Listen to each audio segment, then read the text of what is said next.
안녕하세요. 김원준입니다. 이란에서 현재까지 20여 명의 사망자가 발생한 시위가 닷새째 계속되고 있습니다. 이 시위를 다루는 대부분의 국내 뉴스는 영미권 언론의 인용 보도입니다. 특히 트럼프 대통령이 이 시위에 트윗으로 어떻게 반응했는지를 다룬 뉴스가 상당수입니다. 이런 국제뉴스가 나면 가장 먼저 미국 언론을 검색해 보기 때문이겠죠. 사실 현재 벌어지는 이란의 시위와 트럼프의 주장과는 아무 관련이 없습니다. 이란 시위는 트럼프가 주장하는 이란의 테러 지원 때문도 아니고 정권의 잔혹한 인권 침해에 저항하는 것도 아니고 미국의 정책에 동조하거나 이란의 대미 전략에 반대하는 것도 아닙니다.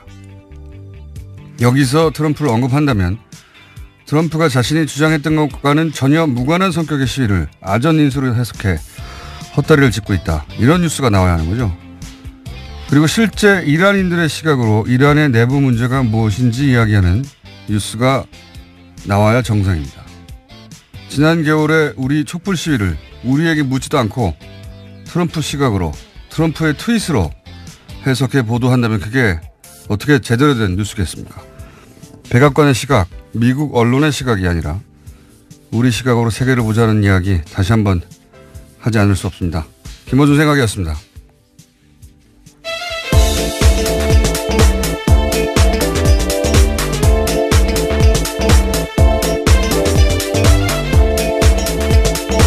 시사인의 김은지입니다. 이런 국제뉴스가 나면은 항상 똑같은 문제가 발생해요. 네. 이게 자꾸 미국 언론으로 세계 뉴스를 접하면 미국이 세계를 보는 방식을 우리가 내면화할 수밖에 없거든요. 네. 여러 차례 지적하신 바가 있죠.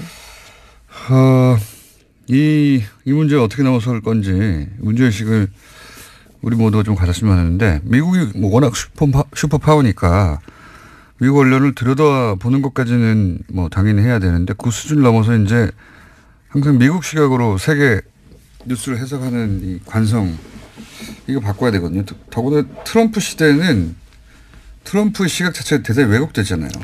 편향되고 일방적이고 맞지도 않고. 예. 근데 이 트럼프의 트윗하고 세계 사건하고 연결해서 계속 보도하는 게 많은데 의미도 없고 세계를 이해하는데 도움도 안 됩니다. 우리 촛불 시 진짜 이유는 우리가 가장 정확하게 알잖아요. 예. 근데 우리한테 묻지 않고 트럼프 트윗을 보도한 다음에 뉴스하고 연결해버리면 이런 사태를 이해하는데 전혀 도움이 안 되기 때문에. 그런데 이제 이란인의 시각으로 이 사태를 바라보는 뉴스가 전무한 것이 우리가 그만큼 지역 전문가가 없다 보니까. 예. 뉴스 공장은, 이 문제를 어떻게든 해보려고 노력하고 있습니다. 그래서 이 시위도 이란인의 시각으로 바라보면 어떻게 보이는지 적절한 인사를 섭외 중이다. 알려드리고요. 자, 첫 번째 뉴스는 뭡니까? 네, 새해에도 계속되는 질문입니다. 다스가 누구 거냐라는 질문에 대해서 전직 직원들의 대답이 이어지고 있습니다. 다스는 이명박 전 대통령의 소유다라는 건데요. 전 다스 총무처장의 증언입니다. 어제 MBN 보도입니다. 이 인사의 주장에 따르면요. 이명박 전 대통령이 다스 공장이 있는 경주를 방문할 때면 골프장과 항공권 예약을 모두 다스 직원들이 담당했다고 합니다. 특히 비용을 결제할 때는 다스 법인카드를 사용했다라고 하는데요. 이명박 전 대통령뿐만이 아니라 부인 김유령 여사가 친구들과 함께 경주에 올 때도 골프 예약과 수행을 다스 직원들이 했다라고 합니다. 다스 뉴스가 이제 풍년입니다. 예, 요즘 자잘한 뉴스들도 많고 다스는 누구 겁니까? 작년부터 묻기 시작한 뉴스 공장으로서는 아주 뿌듯한데 이 뉴스도 이제 자잘하지만 실소유주가 누구냐 하고 연결된 거죠. 예. 이명박 전 대통령 본인 입으로도 자기는 이 회사가 아무 상관없다는 거잖아요. 예. 주식도 사실은 하나도 없고. 그런데 이제 그 회사에만 가면 물청소를 한다지 않습니까? 물청소하고 그 회사의 사장이 수행하고. 네, 왕 회장이라고 부른다고 합니다. 직원들은요. 회장이 따로 있는데 전 직원들이 동원이 되고 그냥 상식적으로 생각해 보면 돼요. 자기도 아무 상관이 없다고 하고 주식도 하나도 없는데 왜 사장이 직접 수행을 하느냐. 그리고 이런 편의를 제공하고 직원들이 동원되느냐. 이런 보도들이 계속 나오겠고 뭐 관련해서 자잘한 뉴스 혹은 큰 뉴스도 계속 나올 텐데 어제 보니까 그 격리팀 120억을 혼자 횡령했는데 여전히 그 격리를 보게 그냥 둔 직원 관련해서 또 다른 보도도 있더라고요. 예, JTBC가 보도했는데요. 그 조아무개 씨라는 이름입니다. 예. 전직 격리팀 관계자들의 증언인데 다스의 회계 시스템상 120억 원대의 횡령을 말단 직원인 조 씨가 개인적으로 하기 어렵다라고 했다는 건데요. 내부 관계자들에 따르면 조 씨는 말단 직원임에도 불구하고 김모 사장에게 직접 보고하는 방식으로 일했다라고 합니다. 그러니까 이제 여기서는 다스는 전산화를 하지 않고 다 요즘 뭐 통장 이체 혹은 뭐 전자 결제 또는 뭐 온라인 거래를 하는데 여기서는 통장하고 인감을 가져가서 돈을 뺐다는 거 아닙니까 항상. 그런데 그 인감을 사장만 가지고 있었는데 어떻게 말단 직원이 120억대를 빼내느냐 뭐 이런 얘기인 것이고. 네, 그래서 정호영 특검의 결론이었습니다. 그게.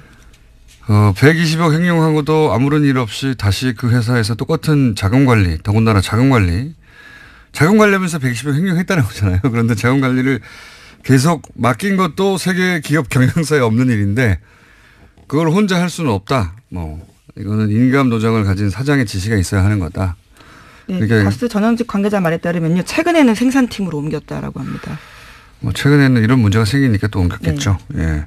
근데 그 관련 보도 중에 다스 관련 여러 보도 중에 어제 있었던 것 중에 가장 중요한 뉴스는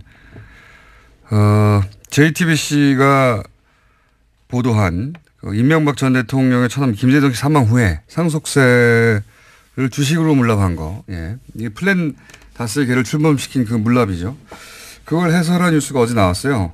그죠? 네, 다스의 상속세 납부 방안 문건들 보도한 건데요. 그러니까 이명박 전 대통령의 처남인 김재동 씨가 사망한 2010년 직후에 만들어진 거라고 합니다. 김 씨 추정 재산이 1,030억 원이나 된다라고 하는데요. 이것을 어떻게 납부할지에 대한 개괄적인 방안이 쓰여 있는데 이 문건은 청와대가 만들었다라고 다스 내부 제보자가 이야기하고 있다고 합니다. 그런데 상속자가요. 가장 불리한 방식으로 상속을 하라는 내용이 있고요. 실제로 그렇게 했다라고 합니다. 네, 요거는 사실 주진우 기자가 입수해서 안홍구 총장이 해설하면서 작년 9월 10월 몇 주 동안 뉴스공장에서 계속 떠들어댔던 겁니다. 사실은 이 문건만 보면 다스 실소유주가 따로 있다는 거를 입증하는데 가장 명확한 증거 중에 하나거든요. 문건으로 남아 있으니까요. 예. 이걸 TV에서 다시 정리해 준 게 JTBC밖에 없다는 게 저는 신기할 정도예요. 이것만 정확하게 이해하면 다스 주인이 누군지 당시 명부상 최대주주였던 김재동 씨는 아니구나. 금방 누구나 알 수 있는 겁니다. 금방. JTBC면 이걸 다시 재정리해서 TV에서 보도했다는 게 이해가 안 가는데 어쨌든 한 번만 더 정리하면 자세한 정리는 9월 며칠자 뉴스공장을 다시 들으십시오. 그때 몇 주간 이야기를 했으니까. 근데 이제 이것만 이해해도 명백하거든요. 그래서 다시 한번 언급하면 상속세는 당연히 그 사망자 가족이 납부하는 거죠. 당연히. 그런데 이 문서를 보면 김재동 씨 유족은 관여를 안 해요. 자기 재산인데 자기들 재산이 어떻게 처리되는지 없어요. 예, 몰라요. 또 그리고 거기 보면 여러 시나리오 검토되는데 김재동 씨 재산인데 이명박 전 대통령의 청계재단에 전액 출연하는 방안이 검토됩니다. 처남이 왜 자기 재산을 다 매형한테 줍니까? 미쳤나요? 굉장히 친한 사이인가 보죠. 자기 재산을 왜 다 줍니까? 예? 그리고 김재동 씨 지분을 다스가 다 사버리는 방안도 검토가 돼요. 자기 회사인데 이유가 없어요. 이유가. 잘 나가는 자기 회사를 왜 그렇게 합니까? 그리고 그렇게 자사주를 매입해서 소각하면 두 번째 주주 MB 형 이상은 씨 지분이 70%가 넘어가거든요. 최대 주주가 돼버려요. 그래서 회사 지배권이 완전히 이상은 씨한테 가기 때문에 이 방안도 채택이 안 됩니다. 그리고 주식으로 상속세를 내잖아요. 우리가 다 알다시피. 그리고 나서 다스가 김재동 씨한테 보존하는 방안을 검토해요. 자기 재산을 처리하는데 왜 회사가 보존을 해요? 이건 자기 재산이 아닌 걸 보유하고 있다가 그걸 이제 처리하니까 일종의 수고비를 챙겨주는 거다 이렇게 해석할 수 있는 것이고 또 김재동 씨가 아예 제외되는 안도 검토가 돼 있어요. 주인인데. 예. 그리고 김재동 씨가 어제 JTBC도 잠깐 언급한 걸로 아는데 진짜 주인이면 그냥 자기 명의로 된 부동산 많았잖아요. 예, 그걸로 내면 됩니다. 예. 왜냐면은 다스는 조 단위 매출을 내는 회사잖아요. 근데 그 회사 주식을 내놔요. 부동산은 팔고 배당받아서 또 사면 되는 거에 불과합니다. 굉장히 불리한 방식으로. 근데 회사의 지배권을 아예 넘겨버려요. 바보고 이런 바보가 어디 있습니까? 부동산 냅두고. 부동산은 또 사면 되는 건데 부동산은 냅두고 황금알을 낳는 회사의 지배권을 다 넘겨버리잖아요. 실제로 지배권을 잃게 됩니다. 그래서요. 그러니까요. 정말 이상한 게 김재정 씨 가족이 회사를 상속받는 과정에서 거꾸로 회사의 소유권을 상실해요. 자기 게 아니다라는 증거일 수 있는 거죠. 네, 말이 절대로 안 돼요. 예, 말이 절대로 안 되고 이명박 대통령 측에서는 이제 다스 비자금 이야기 혹은 다스 실소유주 논란이 황당하다 이런 반응도 있잖아요. 네, 그렇죠? 어제 채널A가 그렇게 보도했습니다. 그쪽에서 그러면서 뭐 정치보복 얘기하는데 이거는 정치보복이 아니라 그러니까 이명박 전 대통령이라서 정치보복을 하는 게 아니라 전직 대통령이라서 너무도 뻔한 걸 못 본 척 해주고 있는 겁니다. 정치보복은커녕 정치적 혜택을 너무나 많이 보고 있었던 거예요. 지금까지. 너무 명백한데. 하지만 이명박 전 대통령 쪽에서는요. 이런 이야기합니다. 막연한 추측으로 상식에 맞지 않는 이야기하면서 수사하고 있다. 그러면서요. 수사할 사안도 아니고 완전한 무법천지다라고 반발하고 있습니다. 무법천지를 누렸죠. 본인들이. 이건 너무 명백한 겁니다. 대통령이었기 때문에 넘어가 준 거예요. 네? 게다가 다스 전 직원 같은 경우에는 다스가 이명박 전 대통령 소유다라고 진술했더니 이에 대해서는 그 사람들은 다스에 대해서 정확하게 알지 못한다라고 반박했습니다. 이 측근들이 누군지 모르겠는데 이분들은 다스에 십몇 년간 근무한 사람들이에요. 다스를 모르는 건 자기들이죠. 예. 대통령을 했었기 때문에 넘어가진 겁니다. 무마하고 대통령이었기 때문에 복수를 하는 게 아니고요. 대통령이 뭐라고 이렇게 명백한 거짓말을 계속 들어줘야 되는 건지. 자, 정치보복이 아니라 정치 혜택을 입었던 사안입니다. 이제 다스관에서 계속 뉴스가 나오는데 어쨌든 JTBC가 어제 정리해서 보도한 이 문건 주준희 기자가 입수해서 진작부터 우리가 제기했던 이 문건만 봐도 실소유주는 따로 있다는 게 너무 명백합니다. 네. 다스 관련 뉴스가 쏟아져서 다시 한번 정리했고요. 보다 자세한 내용은 이미 다 했기 때문에 뉴스공장을 뒤져보시면 자세히 복습하실 수 있습니다. 네. 네, 찾기 어려우시면 과거 시사한 기사를 보셔도 좋습니다. 자, 다음 뉴스는 뭡니까? 네, 2008년 삼성특검이 이건희 삼성전자 회장의 차명 계좌를 적발한 바가 있습니다. 하지만 지난해까지만 해도 실명 전환한 계좌가 270개가 넘는다라고 오늘 아침 한겨레신문이 보도했습니다. 수백 개의 차명 계좌를 10년 가까이 유지했다라는 뜻인데요. 금융당국은 이 회장이 차명 계좌를 장기간 유지한 목적 등에 대해서는 파악하지 못했다라고 합니다. 이 차명 계좌 얘기 계속 나오네요. 네, 정말 많습니다. 지난 10년간은 안전하다고 생각했나 보죠. 네, 그래도 된다고. 이명박 박근혜 정권 하에서는 이거 건들 리가 없다고 생각했나 보죠. 네.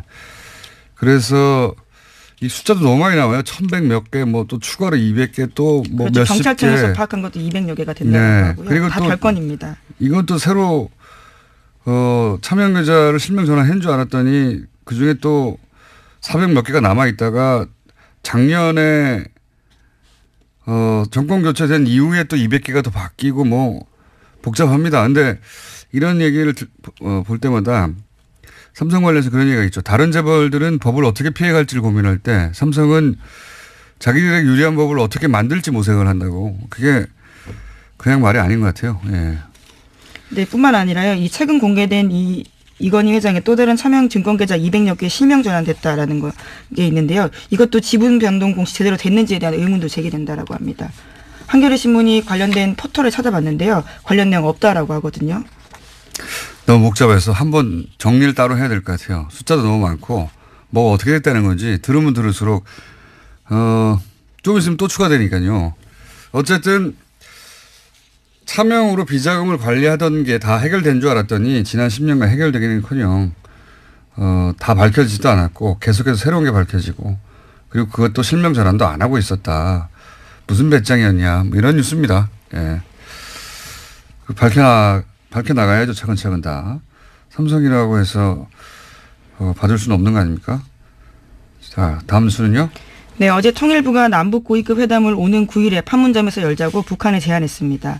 평창 올림픽 선수 명단 제출 마감 날짜가 오는 29일로 다가온 만큼요. 서둘러서 만나자라는 건데요.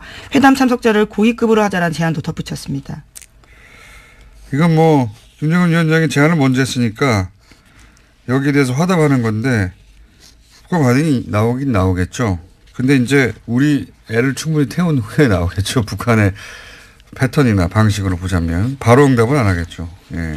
네, 어제 조명근 장관 같은 경우에는 고위급 회담 제의를 관련해서는요. 북한과 사정교감은 없었다라고 밝힌 바가 있습니다. 하지만 미국과는 긴밀하게 협의했다라고 합니다.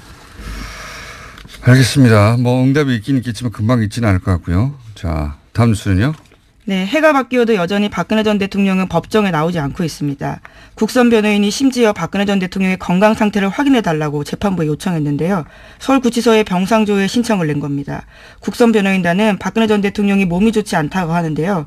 사실조회에 적시된 여러 내용을 확인할 필요가 있다라고 주장했습니다.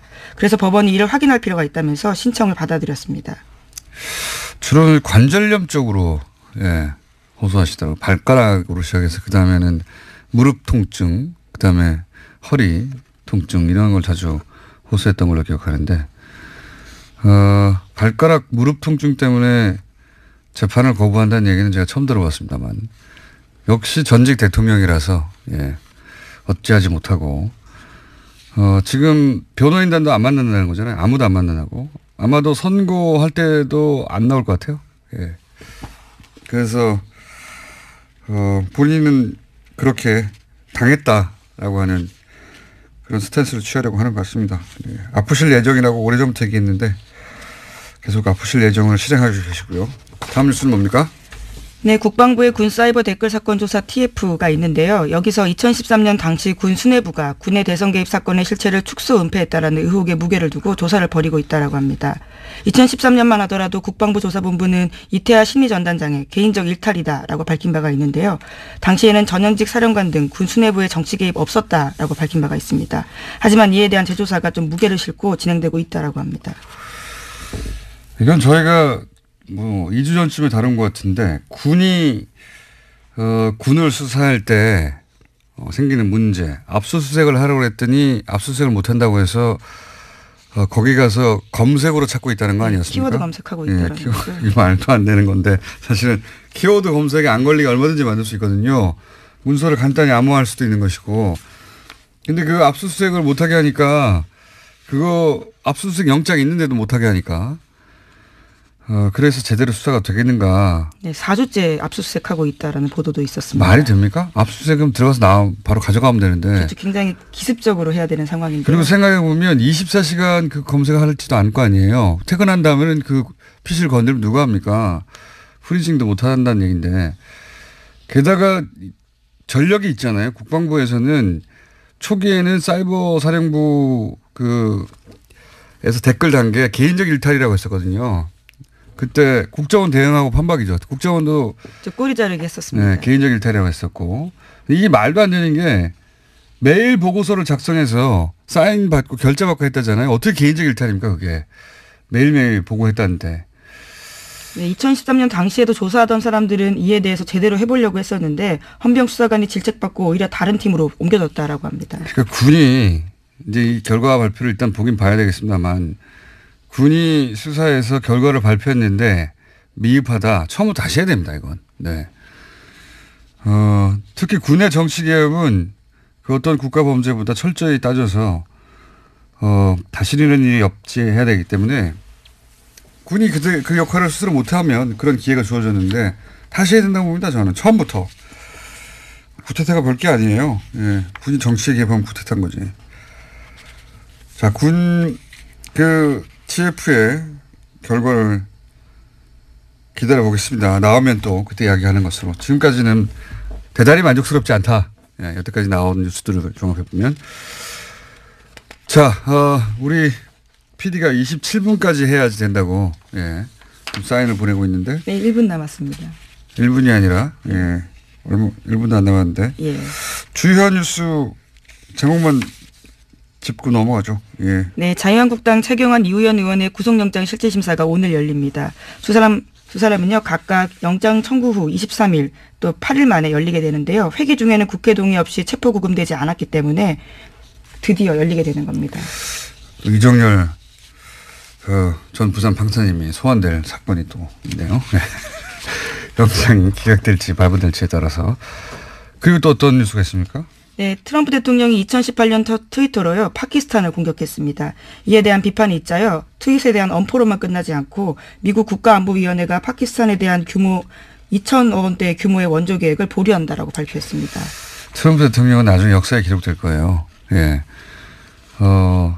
성명으로 할 내용 혹은 뭐 공식적으로 발표할 내용을 다 트윗으로 그냥 해버리니까 트윗을 해놓고 좀 이따가 트윗을 바꾸기도 하고요. 내용을. 말도 안 되는 거라고 봅니다. 네. 근데 트윗으로 다 해요. 트윗으로. 예. 자, 정치를 트윗으로 하는 최초의 대통령이자 제 생각에는 마지막 대통령이 될 것 같아요. 여기까지 시간이 됐네요. 자, 지금까지 시사인의 김은지였습니다. 감사합니다. 자, 새해 들어서 거의 모든 언론사가 여론조사를 쏟아내고 있습니다. 네. 저희는 여론조사를 하지 않았지만 남들의 해놓은 걸 종합 분석하도록 하겠습니다. 두 분 나오셨습니다. 박시영 윈즈코리아 부대표 나오셨습니다. 안녕하십니까? 네, 반갑습니다. 박시영입니다. 네. 배종찬 리서치 본부장님 나오셨습니다. 안녕하십니까. 새해 복 많이 받으십시오. 복 많이 받으시고요. 두 분 다. 네. 네. 이게 이제 비디오로 보시는 분들이 이게 나가는지 모르겠는데 이게 덩치 매치입니다. 거의. 네. 예. 덩어리가 큰 분들이 나오셔가지고 제가 왜소해 보여가지고. 아니, 전혀 아닙니다. 전혀 아니긴요. 제일 큰 분이. 공장장님께서 제일 크십니다. 네. 배종찬 본부장님이 뭐 우열을 가리기 힘든 덩치들이긴 한데 네. 제일 큽니다. 제가 보기엔. 씨름단 아닙니다. 네. 그러니까 여기 아마 외국인이 네. 이 방송을 보면 한국 씨름단이 나와서 스포츠에 관련된 이야기를 한다고 생각하지 않을까. 네. 네. 그런 덩치들이 나와서. 자, 여론조사 굉장히 많이 나왔어요. 여기저기서. 네. 근데 이제 윈지 코리아나 리서치는 한 건 없죠? 하긴 했습니다. 리서치도 신년 여론조사를 발표했습니다. 네. 알겠습니다. 근데 이제 특정 여론조사 기관이 한 거 말고 혹은 네. 특정 언론 기관이 한 거 말고 전체적인 추세를 10개 다 읊을 수는 없으니까요. 네. 추세를 보는 것으로 해보죠. 우선 연초에 문재인 정부 평가는 어떻습니까? 연초에. 실제로 지난 연말에는 대개 이제 70%를 오가는 것으로 예. 오르내리가 했는데 실제로 연말에 전화면접 조사로 해보니까 70% 후반대 75, 77, 8 더 올라갔습니다. 그게 무슨 효과입니까? 연말 연시 효과입니까? 한 해를 돌아보면서 전체적으로 보니까 괜찮았네 이런 건가요? 네, 그런 것 같습니다. 그래서 대개 이제 전화면접 조사를 하면 ARS 조사에 비해서 대체적으로 정치 그 고관여층이 아닌 소극적 관여층들이 응답을 많이 하는데요. 그래서 이제 흔히 말하는 중도층들이 많이 잡히는데 그런 층에서 대통령에 대한 우호적 시각이 상당히 두텁다는 것이 확인되고 있습니다. 그런데 연말 들어서 더 그런 어떤 현상들이 높아진 것 같습니다. 본부장님 보시기 어떻습니까? 대통령 지지율 그러면 이제 주로 이제 12 일종의 딴지일 수도 있는데 왜 이렇게 높으냐? 난 이해가 안 된다. 그렇게 말하는 보수 진영의 분들이 많죠. 네, 그래서 보수 응답자들이 많이 참여하지 않았다라는 이야기를 하기도 하거든요. 그렇죠. 그런데 그런 모든 걸 감안하더라도 문재인 대통령의 지지율은 매우 높은 것입니다. 방식이 바뀐 것도 아니고 그만큼 이 문 대통령 지지율의 특징 자체가 이 국정 운영 스타일에 대해서 이 국민들이 주목하고 있다. 파격적인 소통 행보. 그러니까 관리하고 있는 지지율로도 보여집니다. 그만큼 추진 동력을 얻기 위해서는 지지율이 중요할 수밖에 없는 것이거든요. 네. 그 중요성을 알고 있다고 봐야 되겠죠. 그러니까 숨은 보수표가 얼마나 되느냐. 샤이 보수. 이게 늘 이제 관심권은 일부 있다고 봅니다. 저는 5% 남짓은 있다고 보는데 중요한 것은 조사할 때 중앙일보나 조선일보나 이런 어떤 보수 매체에서도 여론조사를 하거든요. 그러면 그 어디가 의뢰한지를 표명을 합니다. 조선일보 의뢰로 중앙일보 의뢰로 한다. 이런 사실을 밝히기 때문에 보수층이 그 대거 숨었다. 이거는 굉장히 착각이라고 생각합니다. 있을 수는 있지만 크지 않다. 그렇게 크지 않다. 예전에 이명박 전 대통령 시절 지방선거할 때 그런 그런 거 있었죠. 샤이 진보가 분명히 있었죠 그때는. 네, 그 당시에는 네. 그 무당파들의 3분의 2는 야당 동조를 하는 층이었습니다. 그래서 실제 여론조사하고 거의 20% 가까이 차이가 나는 지방선거 결과가 나왔지 않습니까? 그렇습니다. 숨어 있는 표가 10%가 된다 그러면 그 표가 옮겨오면 말씀하신 대로 공장장께서 말씀하신 대로 20% 가까이 되는 것이거든요.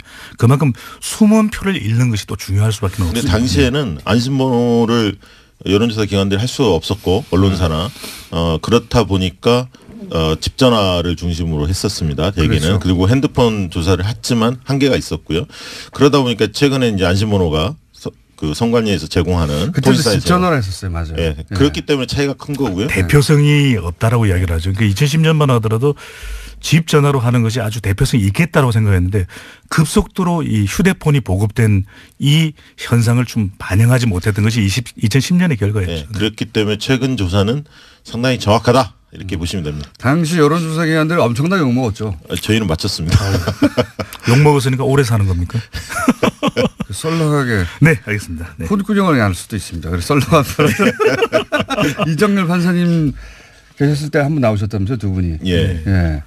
끝나고 뒤풀이가 더 길었습니다. 예. 예. 그때하고 똑같다고 생각하시면 안 됩니다. 알겠습니다. 네. 정신 차리겠습니다. 네. 자, 하여튼 국정 운영 평가는 연말 연시효까지는 모르겠으나 오히려 더 높게 나왔다. 네. 예. 희한하네요. 예. 문재인 대통령 지지율의 특징을 이제 지난 충분한 데이터가 쌓였으니까 이제 6개월 이상 특징을 보자면 뭐 어떤 특징이 있습니까? 쉽게 얘기하면 이제 중도층에서도 3분의 2 이상은 문재인 대통령이 지지하고 있고요. 진보층뿐만 아니라 그 보수층에서도 거의 절반 가까이는 지지를 하고 있습니다. 아, 보수층 지지층도 상당히 두텁다. 네, 그렇습니다. 그러니까 응답자 특성으로 보면은 중도층도 그렇고 또 호남 지역에서의 지지율이 또 매우 높고 이 연령대별로 골고루 뭐 30대, 40대, 50대까지 지지율이 높다는 것인데 특징 중에 하나가 과거에 대통령의 지지율이 높을 때는 특정한 이유가 있었습니다.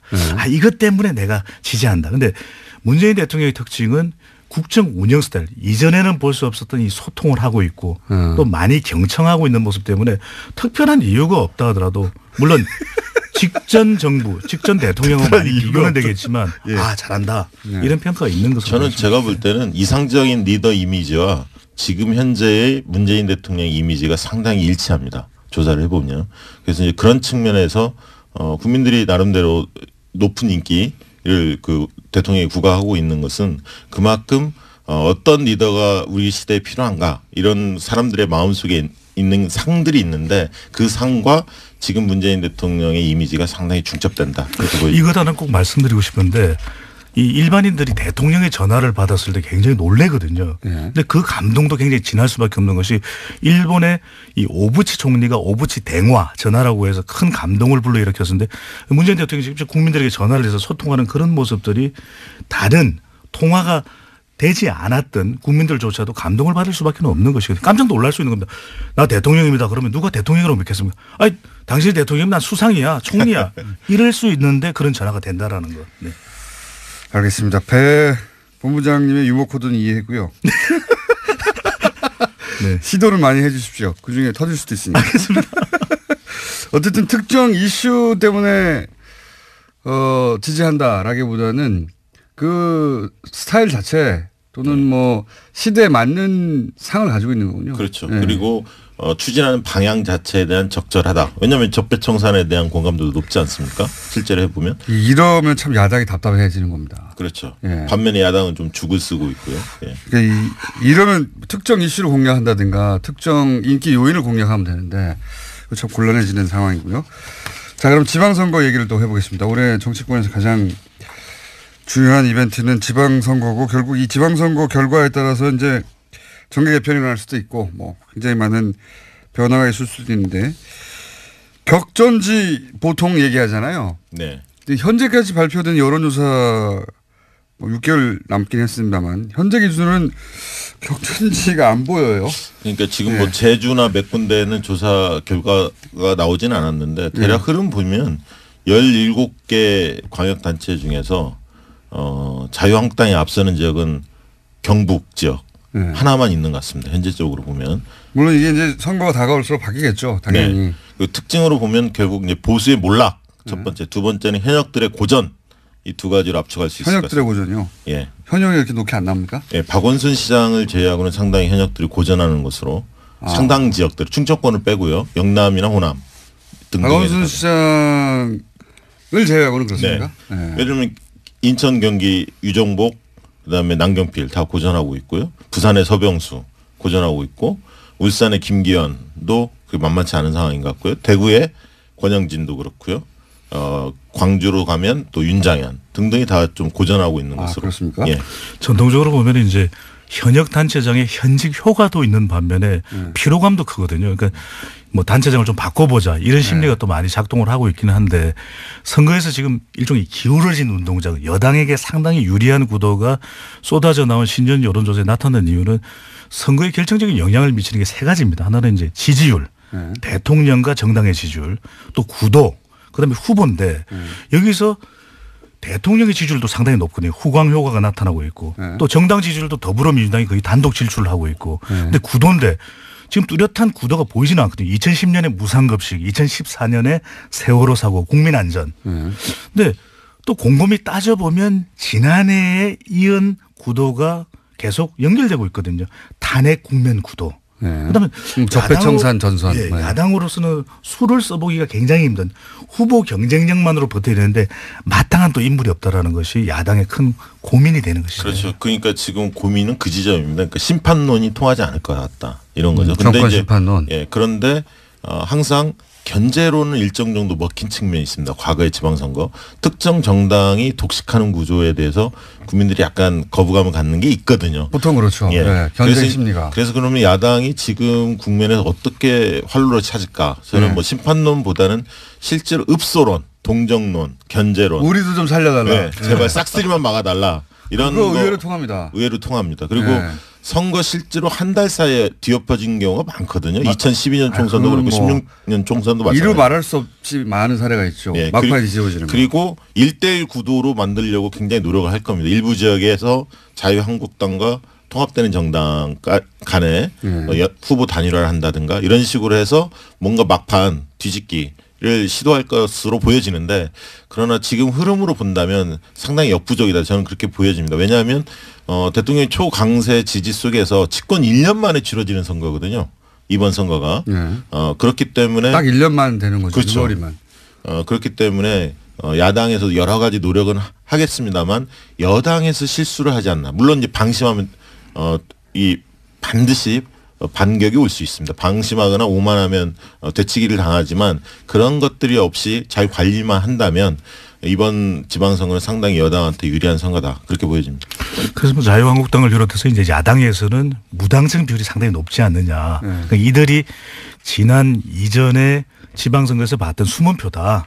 결국 투표율이 가까워지면 우리에게 올 것이다. 그런데 여기서 이제 중요한 것이 그런 변수가 작동이 돼야 되거든요. 그만큼 그런 숨은 표를 끌어올 수 있는 경쟁력 있는 후보가 나설 수 있냐. 그러니까 후보도 보면 뭐 비빌 언덕이 있어야 되거든요. 당선 가능성이 높다. 그럼 나 출마할게. 이렇게 되는데 그래서 지금 중요한 것이 이 자유한국당을 비롯해서 야당 통합 신당이라고 우리가 이야기를 하지 않습니까? 과연 이 효과가 얼마만큼 야권에서 좀 불러 일으켜질 수 있는지. 국민의당과 바른정당의 통합이 될 거라고 전제하고 그 이름은 아직 정해지지 않았지만 통합 정당. 그 정당이 이제 원래 통합 이름이 정해지기 전에는 통합신당이라고 보통 불러요. 통합신당이라고 부른 다음에 여론조사를 하면 통합신당은 언제나 여론조사에 높게 나옵니다. 역사적으로도. 네이밍 효과죠. 네, 통합신당 좋잖아요, 느낌이.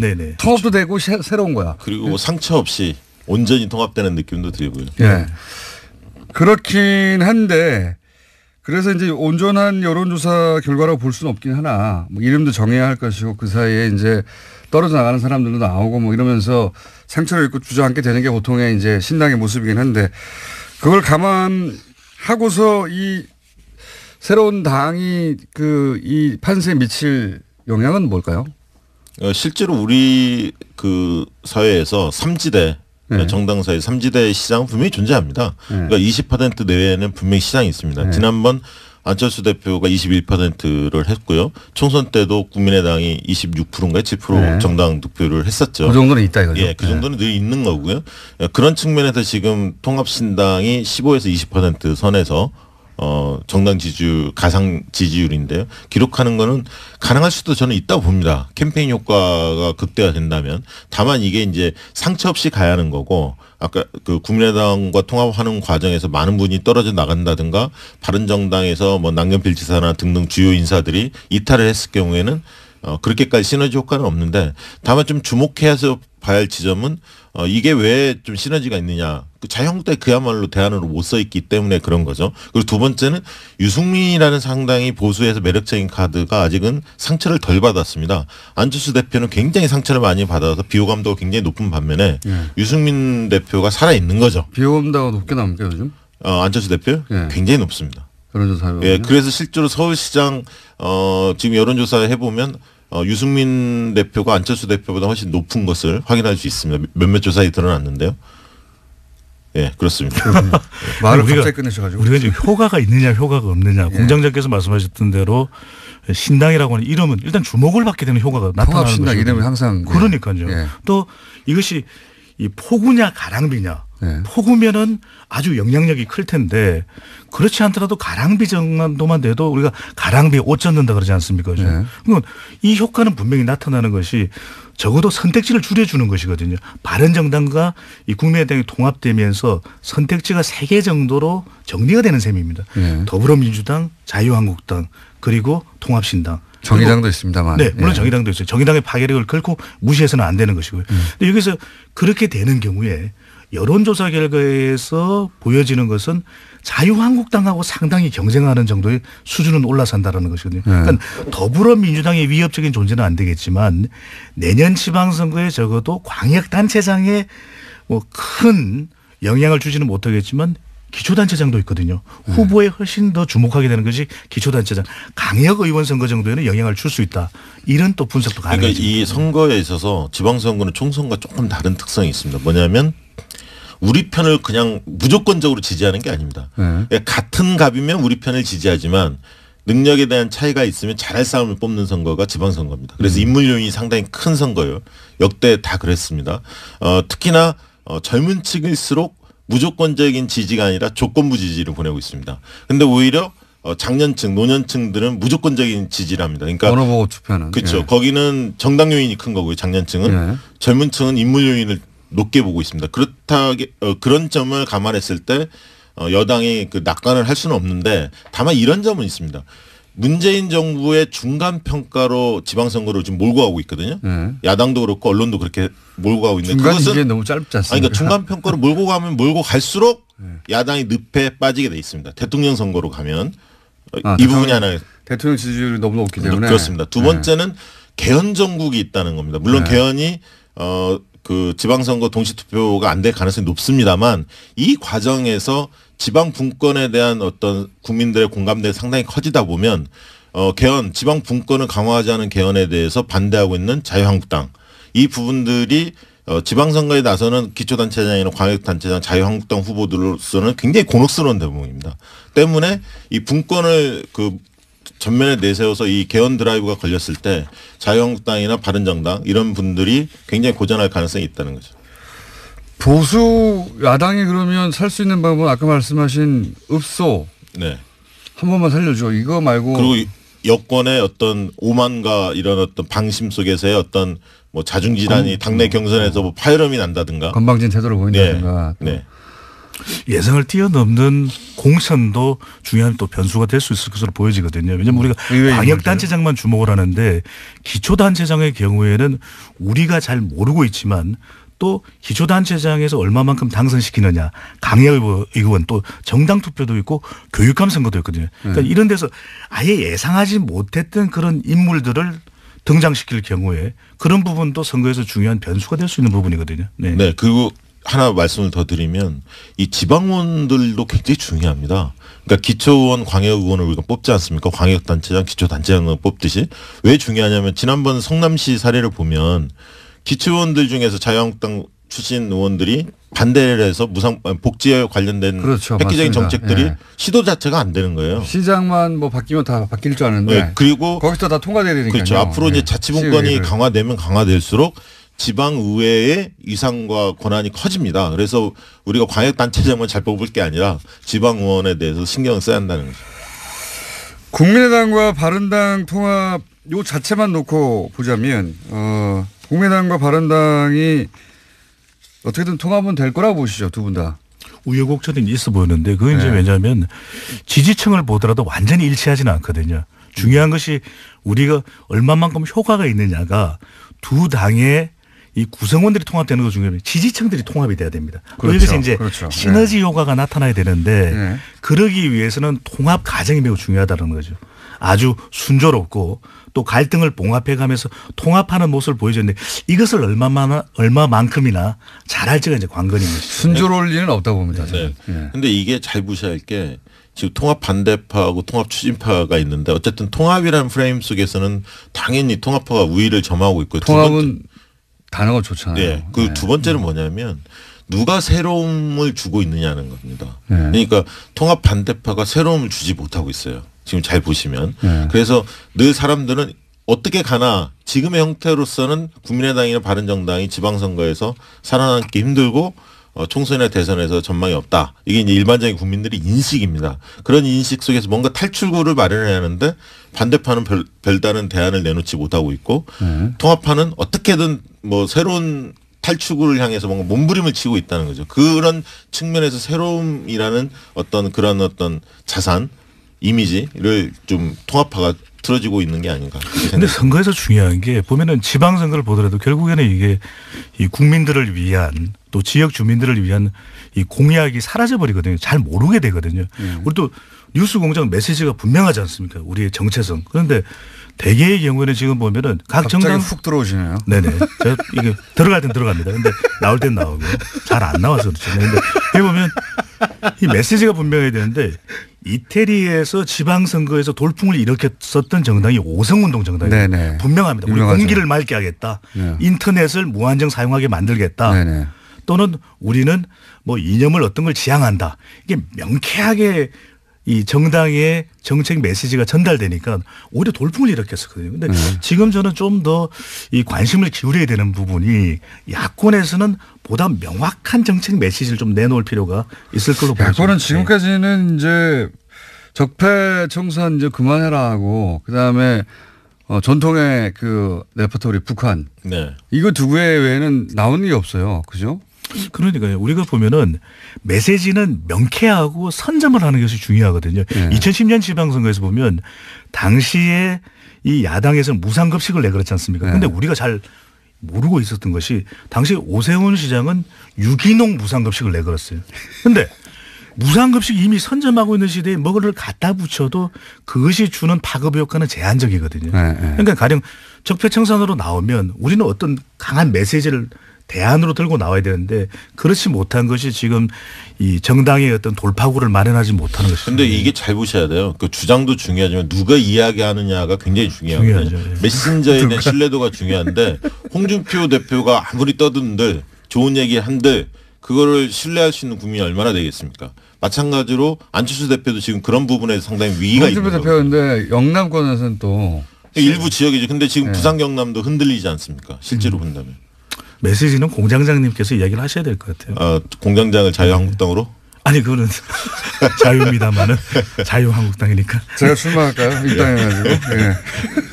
대표 경선에 자 훅 훑어봤어요. 예, 훅 훑어봤는데 겉핥기 정도로 훑어봤다고 생각이 듭니다. 네, 큰 틀에서만. 근데 이제 두 분을 좀 자주 모셔야 될 것 같아요. 이 선거의 해이기 때문에 자주 모셔야 될 것 같은데 오늘 거의 미천이 다 드러났지도 모르겠다. 다 드러난 것 같습니다. 할 얘기를 더 이상 없습니다. 다 하셨을지 모르겠다 하는 생각이 드는데 재밌었기 때문에 예, 이 덩치 매치 네. 앞으로 좀 자주 이어갈까. 빅매치. 네. 네, 이어갈까 합니다. 박시영 윈지코리아 부대표 배종찬 리서치앤리서치 본부장이었습니다. 감사합니다. 감사합니다. 뉴스공장의 대표 코너 노르가즘 정의당 노회찬 원내대표 나오셨습니다. 안녕하십니까? 네, 안녕하십니까.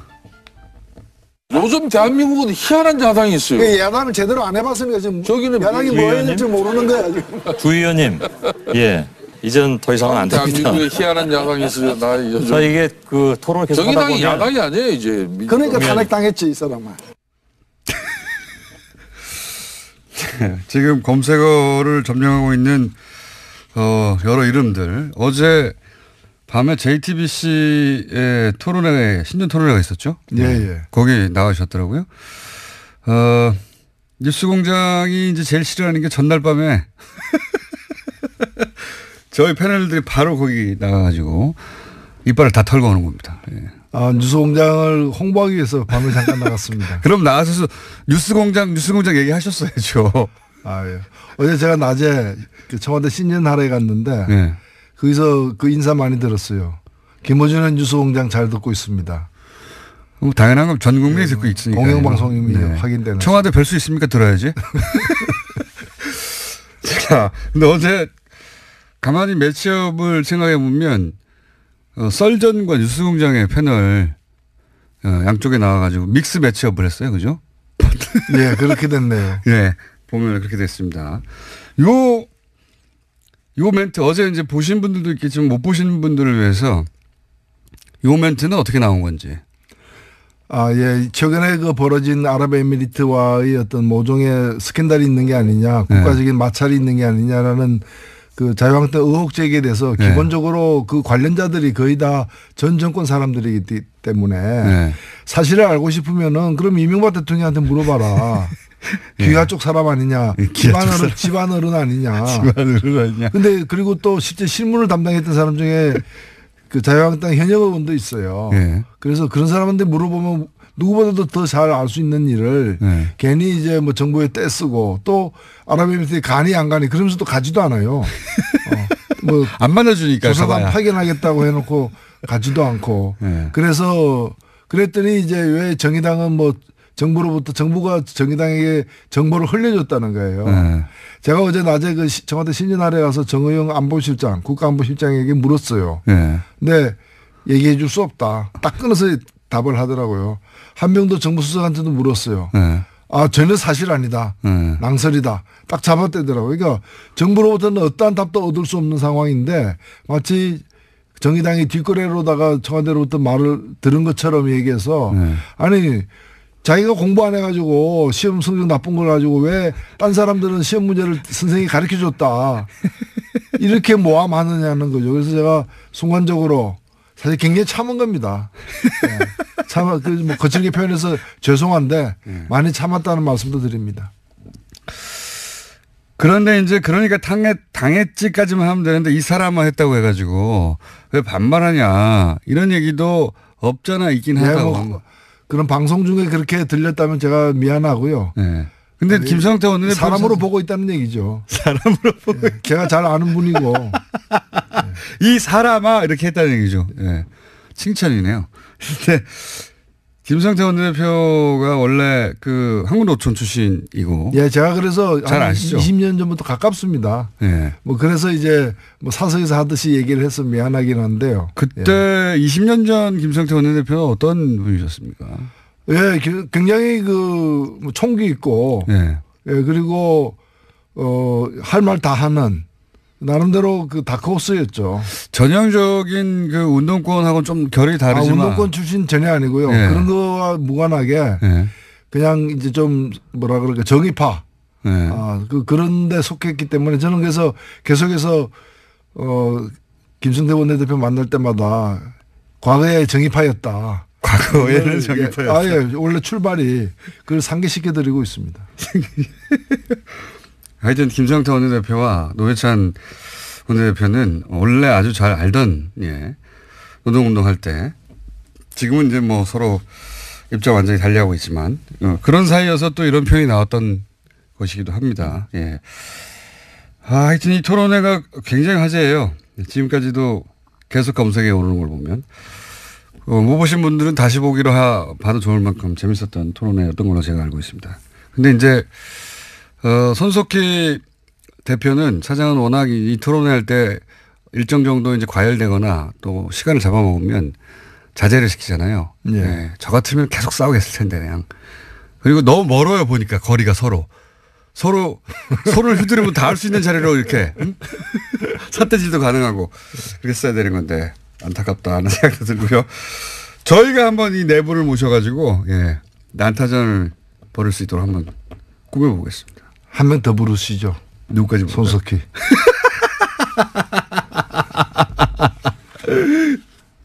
제 소원이 그 손석희 사장을 갖다가 토론석에 앉히고 토론자석에 앉히고 제가 사회를 보는 거예요. 그래서 발언하면은 빨리 끝내시죠. 이렇게 잘라버리는 거 있죠.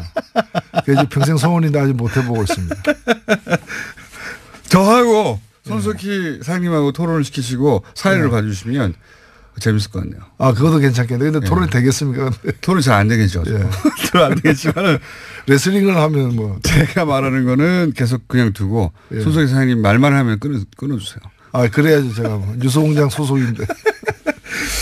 자, 새해 첫 시간이니까 이런 거 한번 해보고 싶습니다. 지난 한 해를 이제 통 털어서 한번 되돌아보고 정의당에게는 한 해가 어떤 한 해였는지도 좀 되짚어보고 그리고 2018년의 정의당의 목표나 혹은 2018년은 어떤 한 해가 되기를 바라시는지 큰 이야기 좀 해본 다음에 현안들 얘기 넘어가는 것으로 작년 한 해 탄핵 대선 이거 말고 탄핵 대선이야 뭐 전 국민이 다 알고 있는 커다란 사건들이고요. 이거 말고 그때 그 사건이 굉장히 중요했다.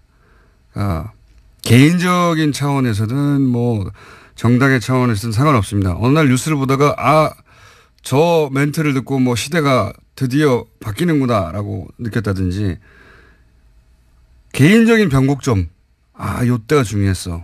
이런 거 없으십니까? 사건 되짚어보자면. 예, 저는 사실 작년에 뭐 촛불 끝에 조기 대선이 있었고 네. 또 많은 분들이 정권이 교체되리라고 예상은 했지만 교체된 정권이 어떤 성격의 정권이고 어디로 나아갈지에 대해서는 우려와 걱정도 없지는 않았거든요. 예, 예. 근데 저는 대선 5월 9일 날 끝나고 예. 뭐 열흘도 안 돼서 5월 18일 날 예. 그 5.18 그 기념식 네네. 현장에서 그 대통령의 기념사를 듣고서 역대 대통령의 기념사와도 다른 그야말로 물론 저는 소속된 정당은 달리하고 있지만 예. 좀 이 촛불의 정신이 반영된 우리가 오랫동안 기다려왔던 그런 좀 새 시대가 열리는 새 시대를 여는 그런 여러 메시지들을 사실은 읽고 제가 공개적으로 칭찬을 했어요. 예, 예. 저기 기념사 전문을 갖다가 페이스북에 올려가지고 이거는 다 읽어야 된다. 한번 읽어볼 것을 권한다라고 얘기를 했는데 그 후에 이제 6월 항쟁 기념식 6월 10일도 예. 거의 마찬가지였어요. 그래서 제가 이거 누가 썼냐 라는 얘기까지도 했는데 예. 저는 그게 단순히 뭐 명문이다 잘 썼다를 넘어서서 우리가 가야 할 바를 정확하게 짚었다라고 저는 생각이 됩니다. 물론 그 후에 많은 일들이 있었고 네. 뭐 어느 다른 정부도 그렇지만 이 정부가 뭐 모든 걸 완벽하게 다 잘하고 있다고도 보기 힘들긴 합니다만은 우리가 단순히 저는 정권이 교체된 게 아니라 시대가 바뀌었다라고 계속 생각을 하고 있습니다. 그래서 이 시대는 5년 만에 끝나는 시대가 아니라는 거죠. 정권은 5년 만에 이제 일단은 끝나겠지만 시대는 계속 변화된 시대가 가야 되는 거고 과거로 돌아갈 수는 없는 거 아니겠습니까? 그런 점에서 우리가 앞으로 뭘 해야 되는가 또 서로 어떤 관계를 맺고 가야 되는가에 대해서 좀 깊이 생각해 볼 때다. 그런 점에서 촛불 이전에 살던 방식, 예. 촛불 이전에 정치하던 방식으로 촛불 이후에도 해서는 안 된다. 그래서 이 촛불에게서 기원 전 기원 후가 비포 크라이스트 BC가 아니고 비포 캔들, 애프터 캔들 이렇게 나눌 정도로 촛불 이전과 촛불 이후가 BC가 비포 캔들이다. 그 정도로 이제 기원 전 기원 후가 촛불 사태 이전과 이후로 나눠진다. 지금도 보면은 여전히 촛불 이전에 여러 가지 정치하는 방식에 물들어 있는 집단과 그다음에 새로운 정치를 이제 해보려고 좀 다지고 있는 그런 집단의 차이가 분명히 드러나는 지점이라고 봅니다. BC를 비포 캔들이라고 하는 건 지금 방금 생각나신 겁니까? 제가 며칠 전에 한번 써먹었습니다. 어디 방송에 토론에 나가가지고. 그럼 앞으로 여기서 꼭 써주시죠. 제가 신년사 할 때 한번 썼습니다. 네. 와닿는 표현입니다. 예. 근데 이제 그 5.18 기념사를 보면서 시대가 정말 바뀌었구나 하는 걸 실감하셨다는 거죠. 네. 네. 거기 그리고 바뀐 시대에 주요한 정신들이 거기 담겨 있으니까 요대로 요대로 가면 되겠다. 그리고 뭐 여러 가지가 있었습니다. 제가 그래서 그 광주 시민들에게 직접 들은 얘기인데 5.18 하면 광주에서 늘 하잖아요. 예. 근데 광주 시민들이 입장권 없이 들어간 최초의 기념식이 지난해 기념식이었습니다. 그 가서 신분증만 보여주면 무조건 들어갔는데 그전에는 초청된 분만 들어갔거든요. 경비라거나 여러 가지 때문에 사정 때문에 그런 작은 것부터 시작해서 그날 이렇게 그 참가자들 그 높은 지위에 있는 사람이 아닌 그런 일반 시민들이 우대받는 그런 여러 가지 상황들 보면 그래서 제가 디테일에 강하다라고 칭찬도 해줬는데. 맞습니다. 예. 예. 굉장히 인상적인 장면도 많이 나왔죠. 네. 그때 뭐 유가족 안아준다든가. 그렇습니다. 상징적인 장면이었다. 알겠습니다. 정의당에게는 2007년이 어떤 한 해였다고 정의할 수 있습니까? 예, 일단은 뭐 촛불에 저희들은 다 그 힘이 좀 적고 당도 적은 편에 속하지만 다른 당에 비해서 누구보다도 앞장서서 촛불 처음부터 첫날부터 마지막까지 온몸을 실었죠. 예. 예. 저희들이 뭐 이 기여했다라고 뭐 큰 공을 세웠다기보다는 열심히 참여했다. 그래서 정치 세력으로서 할 바를 다 했다라고 저는 생각되고 대통령 선거 때도 정의당의 어떤 특성 등을 유감없이 보여줘서 많은 분들에게 심상정 후보 예. 뭐 선전했죠. 선전했습니다. 해가지고 정의당을 제대로 알리는데도 공헌을 했고요. 근데 이제 정의당이 모든 대선을 통틀어서 진보정당이 자기 색깔을 가장 분명히 드러냈던 그리고 가장 많은 사람에게 진보정당이 어떤 정당인지를 알린 대선 토론이었어요. 사실. 그렇습니다. 네. 끼지도 네. 못했거든요. 과거에는 잘. 과거에는 그랬죠. 뭐 존재가 보이지도 않았던. 안 껴줬어요. 토론회 때. 예. 뭐 그런 점에서 굉장히 뜻깊은 의미 있는 선거였다고 생각되고 대선 이후에 물론 다른 당들에 비해서 보면은 뭐 그렇게 등락폭이 크지는 않습니다만은 이걸 좀 더 굳히고 더 발전시키는 데 있어서 여러 가지 아쉬움이 많다 여전히. 사실은 뭐 제가 다른 당을 갖다가 이제 비교하기는 뭐합니다만은 낙선한 당들. 예. 그러니까 민주당 이외에는 다 낙선하지 않았습니까? 예. 낙선한 당들은 대선 때 얻은 득표율과 지금 지지율 비교하면 딱 절반으로 다 내려앉았어요. 예.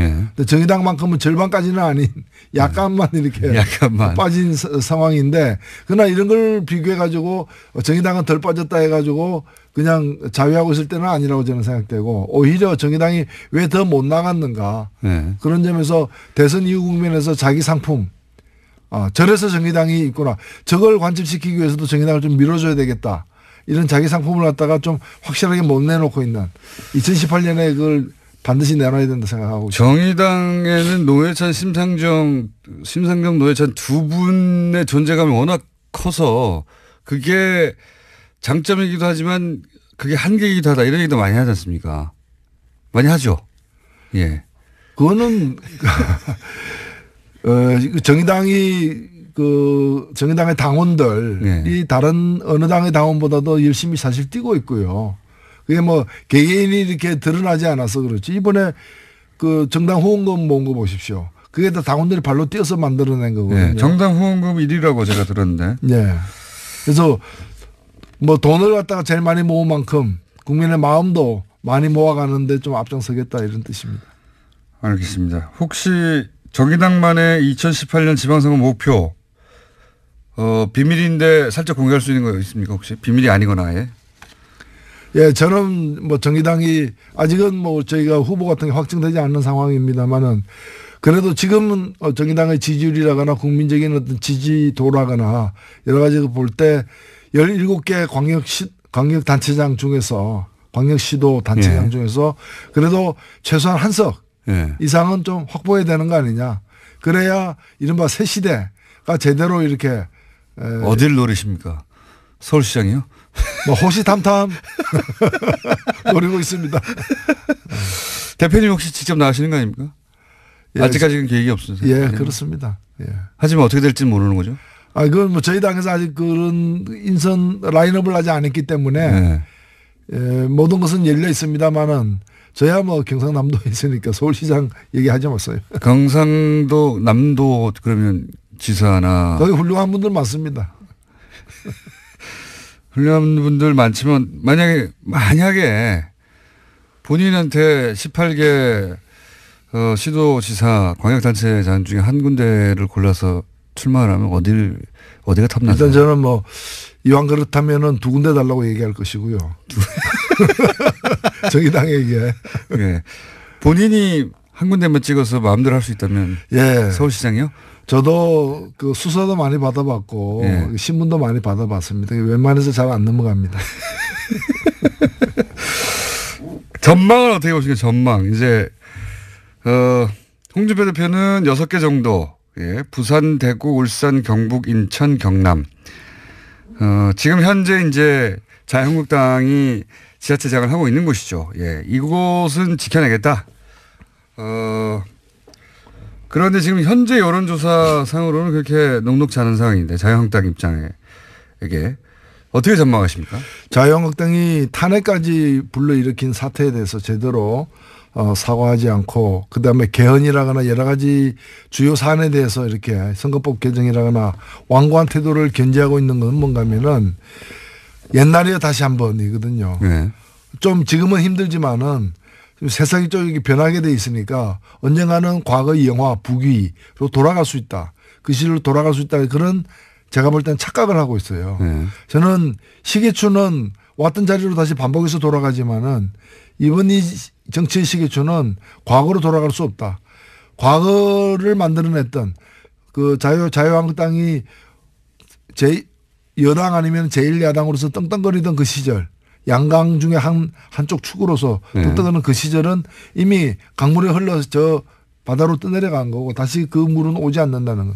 그래서 자유한국당에게 이번 지방선거는 다시 원기를 회복하는 원상을 갖다 복구해 나가는 그런 선거가 될 수가 없고 오히려 괴멸해가는 점점 이렇게 힘이 빠져가는 걸 확인해 주는 선거가 될 것이라는 점에서 그 6개를 얻어내는 거는 불가능하다. 불가능하다 보십니까? 예, 불가능하다. 그건 다른 나라 가서 그 선거를 치르면 몰라도 한국에서는 불가능하다. 예.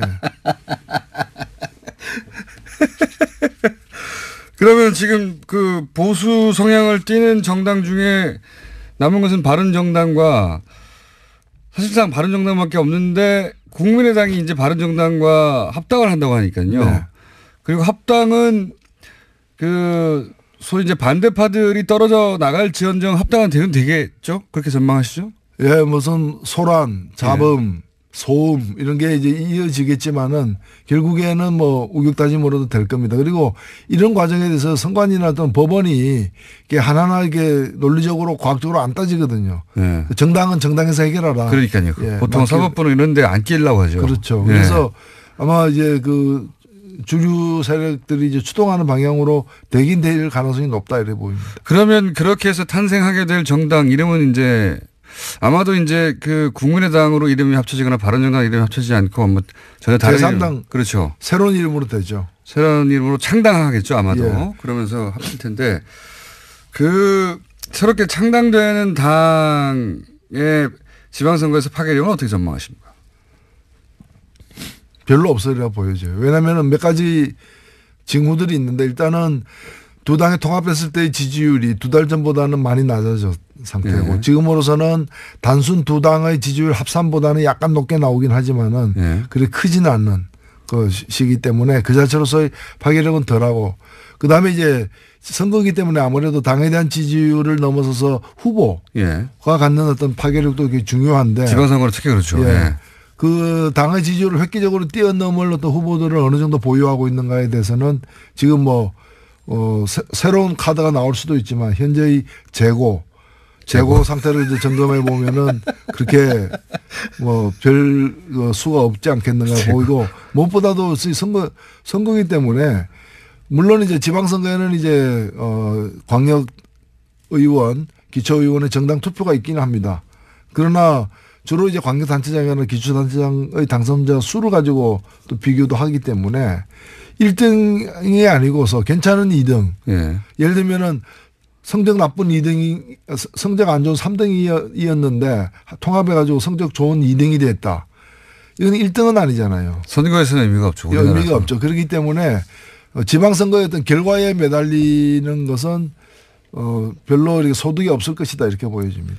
그러면 이 두 당이 합당됐을 때 최대 수혜자는 누가 되겠습니까? 유승민 대표가 될까요? 안철수 대표가 될까요? 예, 뭐 두 분 다 수혜자로도 볼 수 있는데 그 중에서 더 큰 뭐 수혜자는 뭐 유승민 대표다라고 언론에서도 많이 지목을 하는 것 같아요. 하는 것 같은데 아무래도 이제 그 통합된 당이 어느 쪽으로 갈 거냐. 예. 국민의당을 갖다가 외연 확장하는 그런 의미가 더 클 것이냐. 아니면은 바른당이 가고자 했던 길에 예. 그 11명이 외롭게 가던 길에 많은 원군이 합류되는 그래서 보수의 외연 확장의 길로 갈 것이냐. 저는 후자가 더 가능성이 크지 않느냐는 점에서 애초에 그 길을 갔던 사람이 유승민 대표인 거고 안철수 대표는 이제 원래 새정치였지 않습니까? 예. 물론 이제 그 이제 국민마다 같은 새로운 새정치로 계속 바뀌면서 이제 원래 출발했던 지점으로부터 많이 지금 떨어져 있는 거죠. 그래서 뭐 그런 점에서 볼 때 원래 가고자 했던 길을 일관성 있게 가는 사람이 더 많은 덕을 보고는 통합이 아닌가 이렇게 보여집니다. 저도 이제 그 지점이 참 이해가 안 가는데 그 안철수 대표는 본인이 상처를 입고 그 결과물은 왜 유승민 대표에게 안겨주는 선택을 했을까? 잘 납득하기 힘듭니다. 예. 뭐 물론 이제 이 문제를 그 다음 대선을 겨냥한 포석으로 봐야 되는 것이고 당연히 그렇게 보고 예, 그런 점에서 뭐 경쟁력에서 자신이 있다는 거 자신감의 표현이라고도 봐요. 저는 사실 자유한국당의 후보가 없고 또 앞으로 만들어질 가능성이 적고 그리고 이미 있는 후보 기왕에 기울었던 후보 그 범위 내에서는 뭐 자신의 어떤 경쟁력이 앞선다라고 능히 판단하고 있지 않나 이렇게 그러니까요. 보수 뭐 자유한국당에서 떨어져 나오는 분들하고 합쳐서 이제 새로운 보수다, 개혁 보수다 이렇게 표방하는 정당이 되고 그 중에서는 본인이 가장 경쟁력이 앞선다고 생각할 수 있을지 모르겠지만 이 과정에서 입게 되는 상처 본인이 그것도 계산에 넣어보면 상처 상당히 많이 입고 있거든요. 예. 그런데 뭐 정치라는 것은 본인이 결단하고 선택한 것이고 그 결과를 본인이 수용해야죠. 저는 그런 뭐 정치인들 유력 정치인들이 받는 상처보다도 국민이 받는 상처 이런 걸 더 우리가 생각해 볼 필요가 있지 않느냐. 이 과정에서 호남의 국민의당을 지지했던 호남 유권자들이 받는 상처도 상당하겠죠. 예. 그러겠죠. 뭐 하도 당이 이렇게 만들어졌다가 흩어지고 쪼개지고 하니까. 만약에 이 반대파들이 떨어져 나온다면 반대파의 규모가 클까요? 아니 남는 사람들의 규모가 클까요? 거의 비슷한 것 같아요. 뭐 산술적으로는 19대 국민의당 같은 경우에는 19대 20으로 분류되는데 그러니까 이제 통합 반대파가 20명으로 계산되기도 합니다. 물론 더 자세하게 들어가면 이제 더 이제 분류를 더 이렇게 복잡하게 해야 되겠습니다만은 근데 그 20명 중에는 비례대표도 있기 때문에 교섭단체를 구성할 비례대표는 당장에 나오기 쉽지 않은 출당돼야 되지 않습니까? 예. 그렇죠? 그게 아니면은 나오기 어려우니까 그러면 이제 20명 채우는 것도 만만치 않은 상황이다 이렇게 보여집니다. 김정은 노동당 위원장 신년사는 어떻게 평가하십니까? 예, 저는 이 그 한 번의 어떤 그 화해 제스처, 대화 제스처로 그게 뭐 감격해가지고 마치 이제 대화의 시대가 열리라 이렇게 우리가 속단할 수는 없어요. 당연히 그렇죠. 예, 설 전에 다시 미사일 발사할 수도 있고요. 그래놓고 우리가 뭐 평창 올림픽 기간에만 안 쏜다 그랬지 뭐 이렇게 나올 수도 있는 것이고요. 예, 그렇기 때문에 속단할 수는 없지만 그러나 이것이 몇 년 만에 대화 제스처입니까? 그렇기 때문에 이걸 저쪽의 의도가 어떻든 간에 우리는 우리의 의도와 목표를 가지고서 이 기회를 잘 활용해야 된다. 그리고 적극적으로 활용해야 된다. 찬스가 오긴 왔죠. 그건 왔죠. 오히려 사실 작년에 그렇게 많은 사람들이 손가락질 했거든요. 저렇게 미사일 핵 실험 펑펑 해야 되는데 무슨 베를린 선언이고 무슨 운전자론이고 무슨 또 그 대화 제안이고 무슨 또 평창 올림픽이냐. 가능성이 적어 보였지만은 사실은 북도 그런 미사일만 쏠 수는 없잖아요.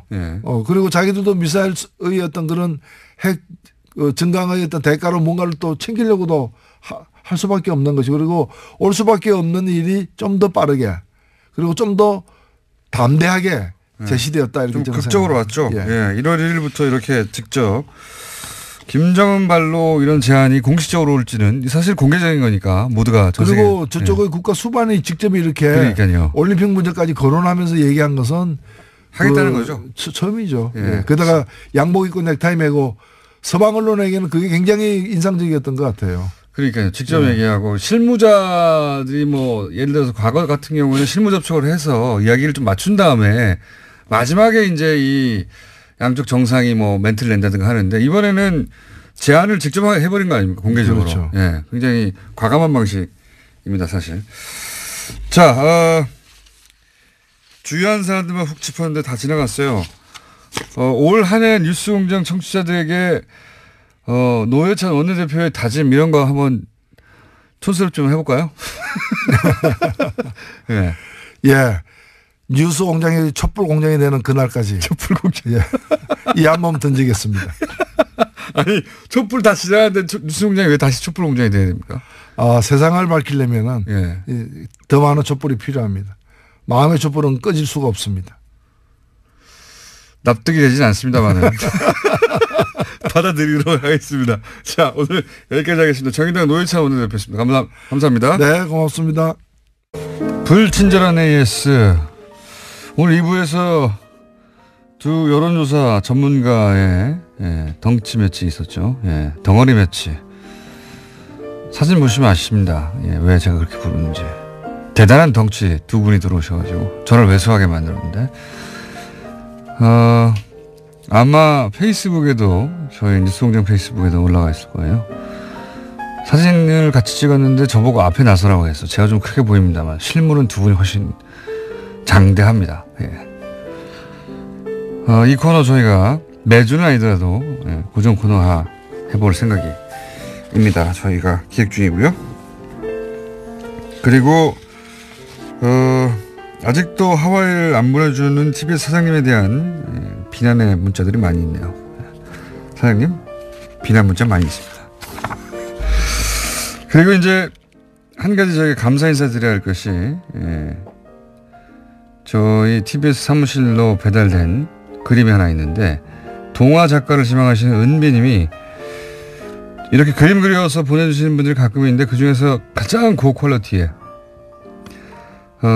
이 사진, 이 그림을 보면 등장인물들을 보시면 그 등장인물들의 어린 시절, 초등학교 시절 얼굴을 상상하고 그리셨다고 하는데 누군지 알 수가 있어요. 들여다보면. 대단합니다. 네. 이 그림도 페이스북에서 볼 수 있는데 다만 저는 초등학교 시절 대단히 날씬했다는 거 저를 지금의 체중을 그리셨는데 저희가 이렇게 따로 소개할 만큼 보시면 감탄할 겁니다. 한번 찾아보십시오. 페이스북에서. 여기까지 하겠습니다. 자, 과학계에 아무도 아니죠. 권정우 씨 나오셨습니다. 네, 제가 사실 과학계 유재석으로 불리고 있거든요. 네, 주변 일부에서. 과학계 사실은 과학을 한 분도 아니고 과학에 대해서 전공한 분이 아닌데도 불구하고 과학계에서 무슨 행사만 하면 요즘 이 원종우 씨가 불러나와가지고. 그래서 과학계 유재석이라고. 과학계 유재석이라고. 네. 계속 밀고 있는데 아무도 안 불러줍니다, 사실. 이게 참 인생이라는 게 어떻게 풀릴지 모른다는 게 몇 번 얘기했지만 원종우 씨가 정말 과학에 대한 얘기를 하면서 먹고 살게 될 줄은 정말 몰랐어요. 원종우 씨가 어느 날 이게 이제 풀리게 된 계기 중에 하나가 제가 알기로는 UFO에 꽂혀가지고 UFO에 대한 책을 하나 썼어요. 그 딴지일보에 연재했던 거지 않습니까? 그리고 저한테 서문도 부탁해가지고 네. 저도 썼어요. 이 정도 설득력 노력이면은 UFO가 없어도 있어야 되는 거라고. 그렇죠. 썼는데 거기서부터 조금씩 꾸역꾸역 그쪽으로 가더니 이제는 정말 국내 내노라는 박사님들 모시고 토크를 하고 막 사람이 어떻게 풀릴지 모르겠는데 여러분. 전공 다 필요 없어요, 여러분. 다 필요 없습니다. 희망을 가지십시오. 인생 이것저것 다 해보세요. 네. 다 해보다 보면 자기한테 맞는 게 뚝 나올 수도 있어요. 얻어 걸리는 게 있는 거죠. 자, 오늘은 뭡니까? 네. 오늘은 개띠니까 올해 황금 개띠라면서요. 왜 황금이 붙는 거죠? 이게 무술년인데 무자에 금이란 뜻이 있대요. 어허. 저도 찾아봤는데 그래서 황금 개띠라고 하는데 그래서 개 이야기를 좀 드릴까 합니다. 개 이야기. 네. 해보세요. 개는 사실 사람이잖아요. 그죠? 어떤 의미에서 사람입니까? 사람이랑 굉장히 유대가 많고 감정적인 유대가 많고 그래서 가족같이 되는 그런 동물이고 그래서 이제 개가 어떻게 이렇게 되었나 개를 길러보신 분들은 이제 알게 됩니다. 알게 되죠. 예. 개 키우시나요? 지금 저는 개를 키우는데 한 마리. 저 예전에는 어릴 때 키웠던 기억 말고는 이제 성인이 된 이후로는 처음 다시 키웠는데 네. 이 개 엄마 아빠라고 부르잖아요. 네. 처음에는 저는 이해가 안 갔어요. 개 주인이지. 견주. 네, 개 주인이지 엄마 아빠라고 아기라고 부르고 개를. 네. 한 몇 년 키워보면 그게 다 이해가 갑니다. 그렇죠. 예, 예. 그래서 사실 뭐 개가 뭐 수학 문제, 미적분 이런 것만 못 풀지 뭐 느끼거나 생각하는 게 사람하고 별다를 게 없다. 예. 근데 미적분은 전화 공정제임도 못 푸니까. 풀었던 적도 있습니다. 아, 그래요? 지금 새까맣게 기억이 안 나지만. 네. 예. 어쨌든 개는 사람이다. 예. 그래서 이제 개가 어떻게 이렇게까지 됐을까 생각을 해보면 다들 아시다시피 개는 원래 늑대였잖아요.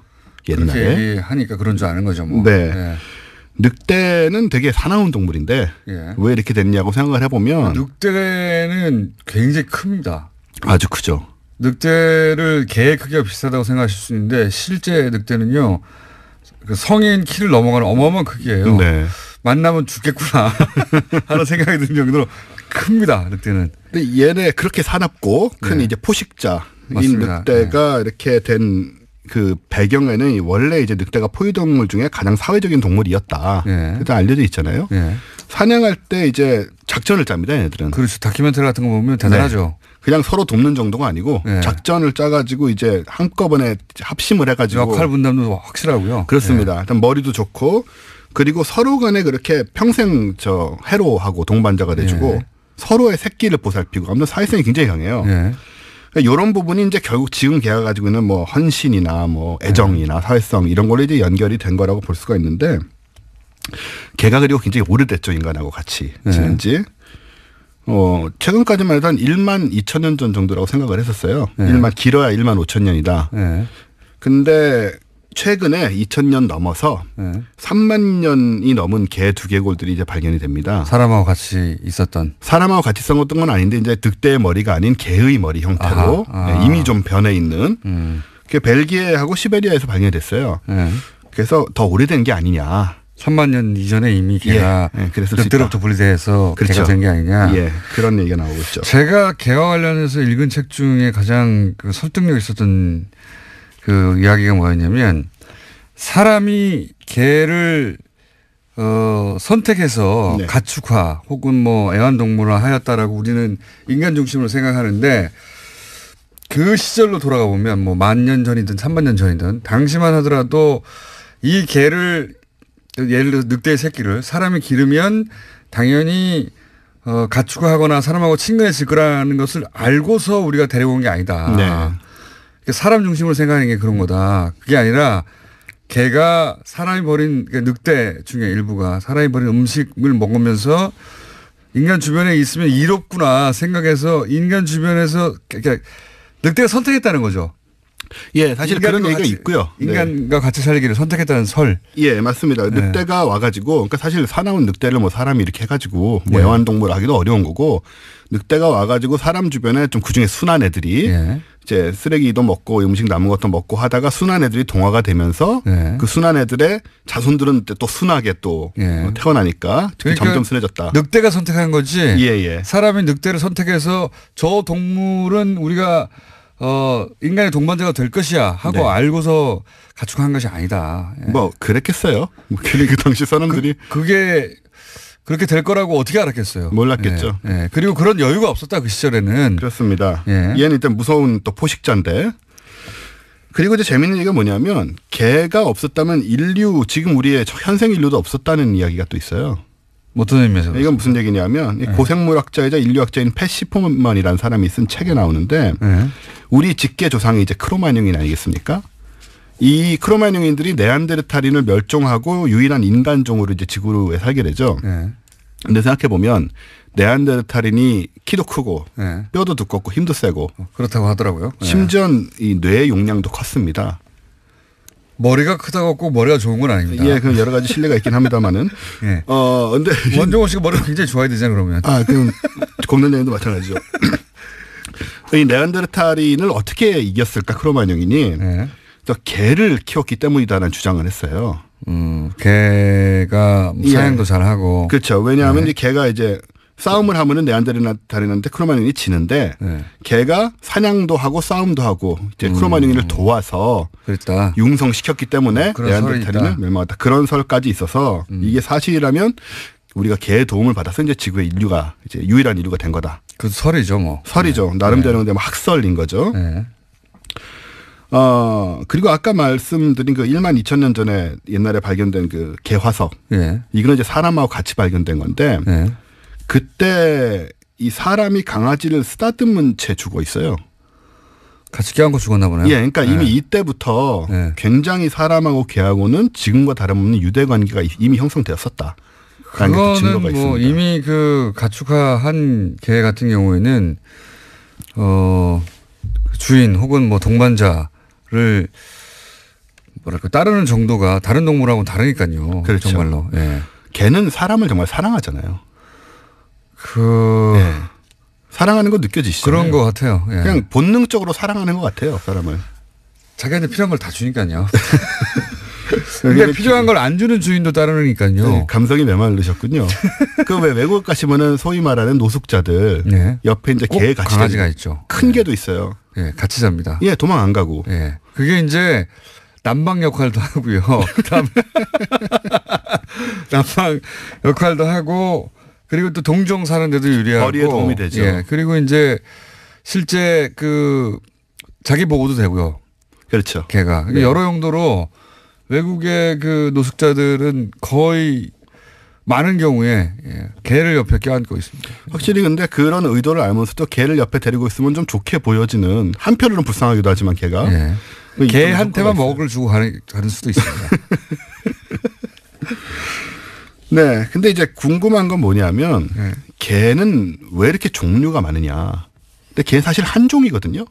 생물종으로 따지면.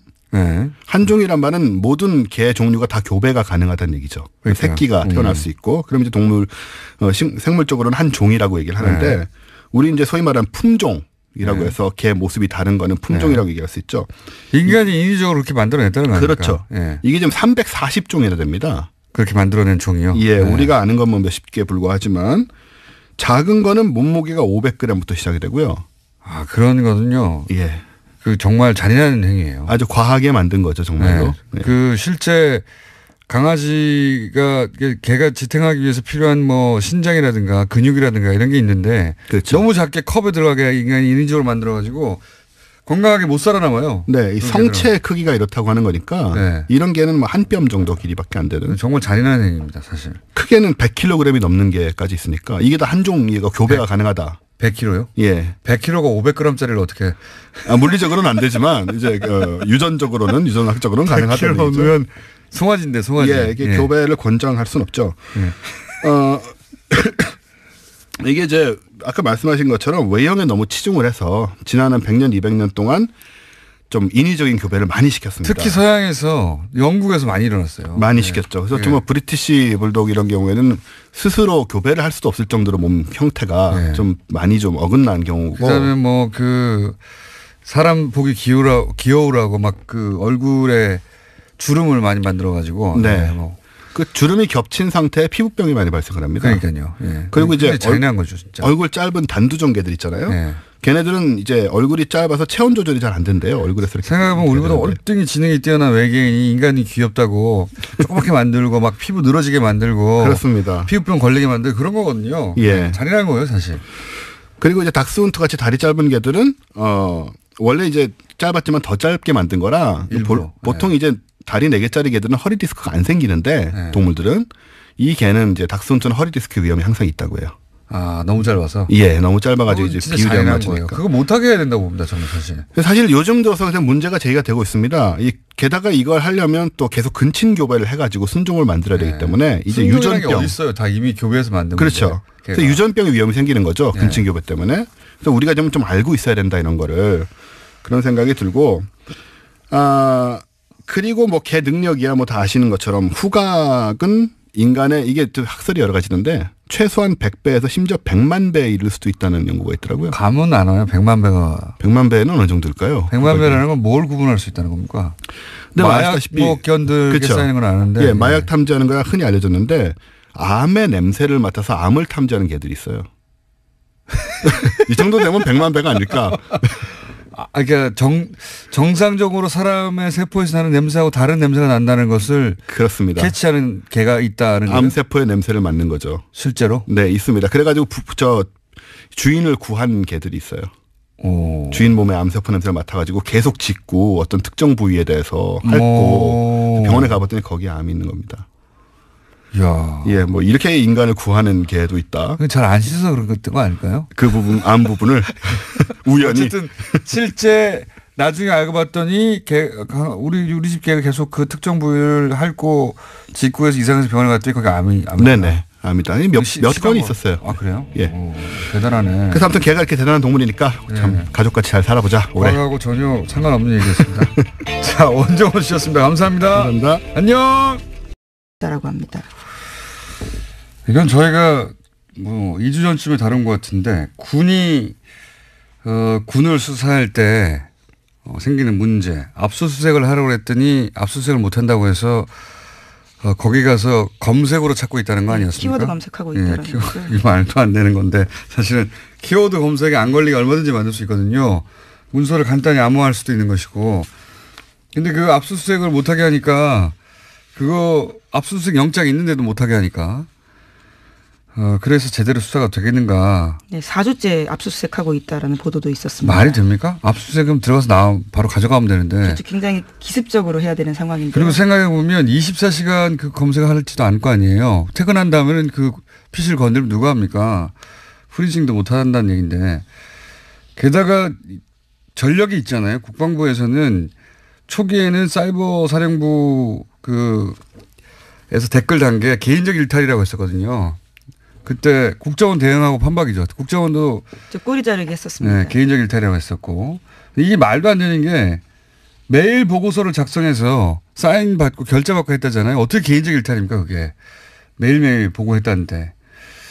네, 2013년 당시에도 조사하던 사람들은 이에 대해서 제대로 해보려고 했었는데 헌병 수사관이 질책받고 오히려 다른 팀으로 옮겨졌다라고 합니다. 그러니까 군이 이제 이 결과 발표를 일단 보긴 봐야 되겠습니다만 군이 수사해서 결과를 발표했는데 미흡하다. 처음부터 다시 해야 됩니다. 이건. 네. 특히 군의 정치 개혁은 그 어떤 국가 범죄보다 철저히 따져서 다시 이런 일이 없지 해야 되기 때문에 군이 그 역할을 스스로 못하면 그런 기회가 주어졌는데 다시 해야 된다고 봅니다. 저는 처음부터.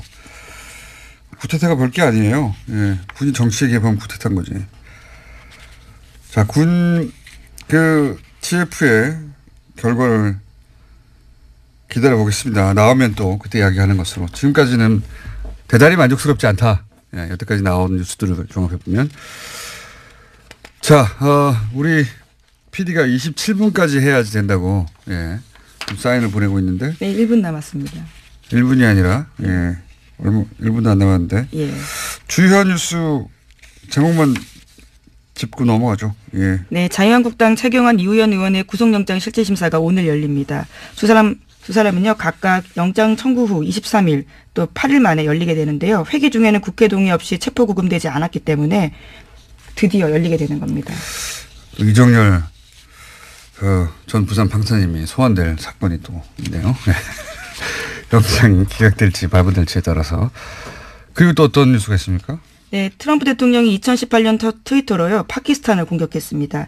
이에 대한 비판이 있자요. 트윗에 대한 엄포로만 끝나지 않고 미국 국가안보위원회가 파키스탄에 대한 규모 2천억 원대 규모의 원조 계획을 보류한다라고 발표했습니다. 트럼프 대통령은 나중에 역사에 기록될 거예요. 예. 성명으로 할 내용 혹은 뭐 공식적으로 발표할 내용을 다 트윗으로 그냥 해버리니까 트윗으로 해놓고 좀 이따가 트윗을 바꾸기도 하고요. 내용을. 말도 안 되는 거라고 봅니다. 네. 근데 트윗으로 다 해요. 트윗으로. 예. 자, 정치를 트윗으로 하는 최초의 대통령이자 제 생각에는 마지막 대통령이 될 것 같아요. 여기까지 시간이 됐네요. 자, 지금까지 시사인의 김은지였습니다. 감사합니다. 자, 새해 들어서 거의 모든 언론사가 여론조사를 쏟아내고 있습니다. 네. 저희는 여론조사를 하지 않았지만 남들이 해놓은 걸 종합 분석하도록 하겠습니다. 두 분 나오셨습니다. 박시영 윈즈코리아 부대표 나오셨습니다. 안녕하십니까? 네, 반갑습니다. 박시영입니다. 네. 배종찬 리서치 본부장님 나오셨습니다. 안녕하십니까? 새해 복 많이 받으십시오. 복 많이 받으시고요. 두 분 다. 네. 네.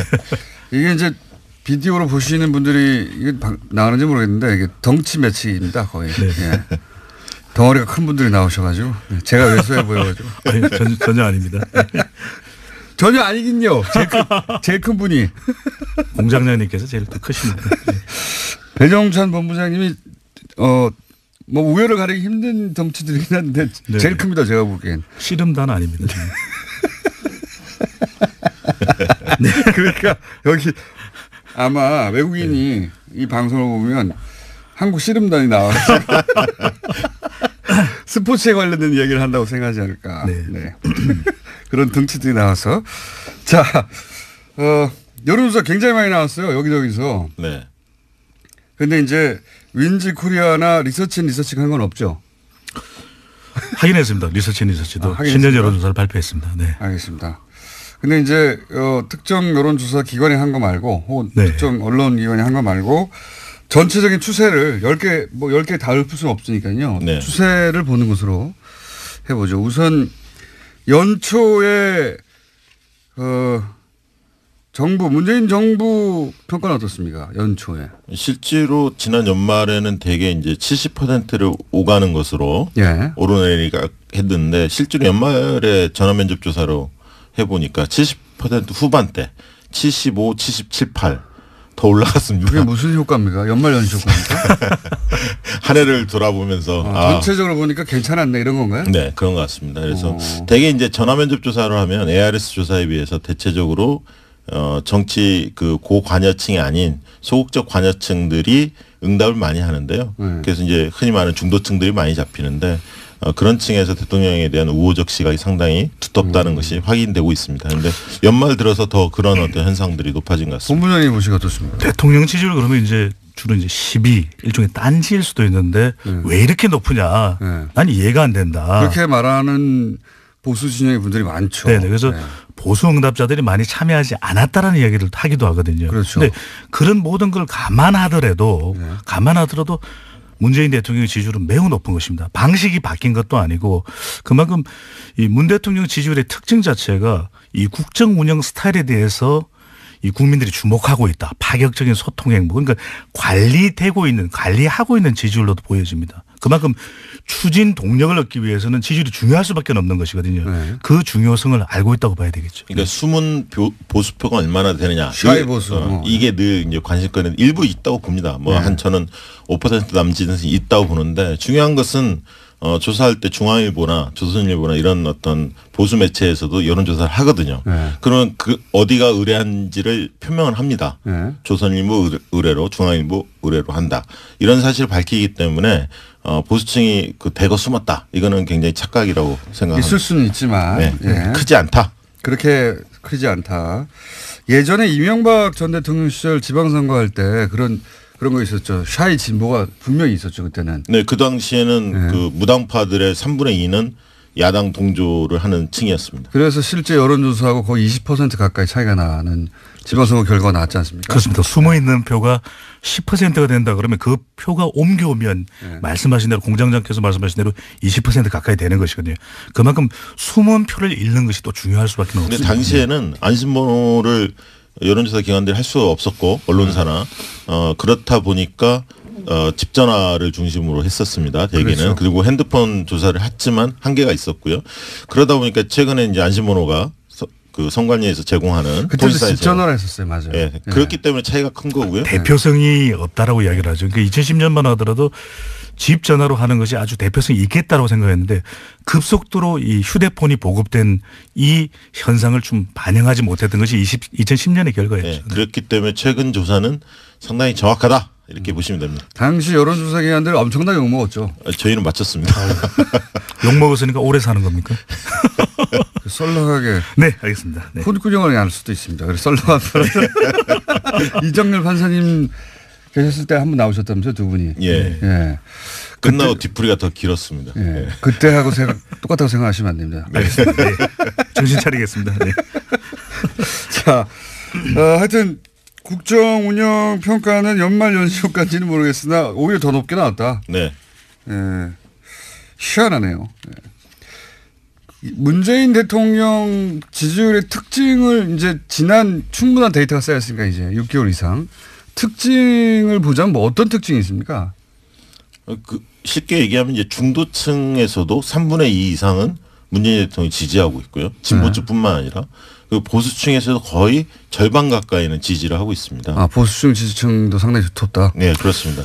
그러니까 응답자 특성으로 보면은 중도층도 그렇고 또 호남 지역에서의 지지율이 또 매우 높고 이 연령대별로 골고루 뭐 30대, 40대, 50대까지 지지율이 높다는 것인데 특징 중에 하나가 과거에 대통령의 지지율이 높을 때는 특정한 이유가 있었습니다. 아, 이것 때문에 내가 지지한다. 근데 문재인 대통령의 특징은 국정 운영 스타일 이전에는 볼 수 없었던 이 소통을 하고 있고 또 많이 경청하고 있는 모습 때문에 특별한 이유가 없다 하더라도 물론 직전 정부, 직전 대통령은 많이 비교는 되겠지만 예. 아 잘한다 이런 평가가 있는 것으로 저는 보입니다. 제가 볼 때는 이상적인 리더 이미지와 지금 현재의 문재인 대통령의 이미지가 상당히 일치합니다. 조사를 해보면.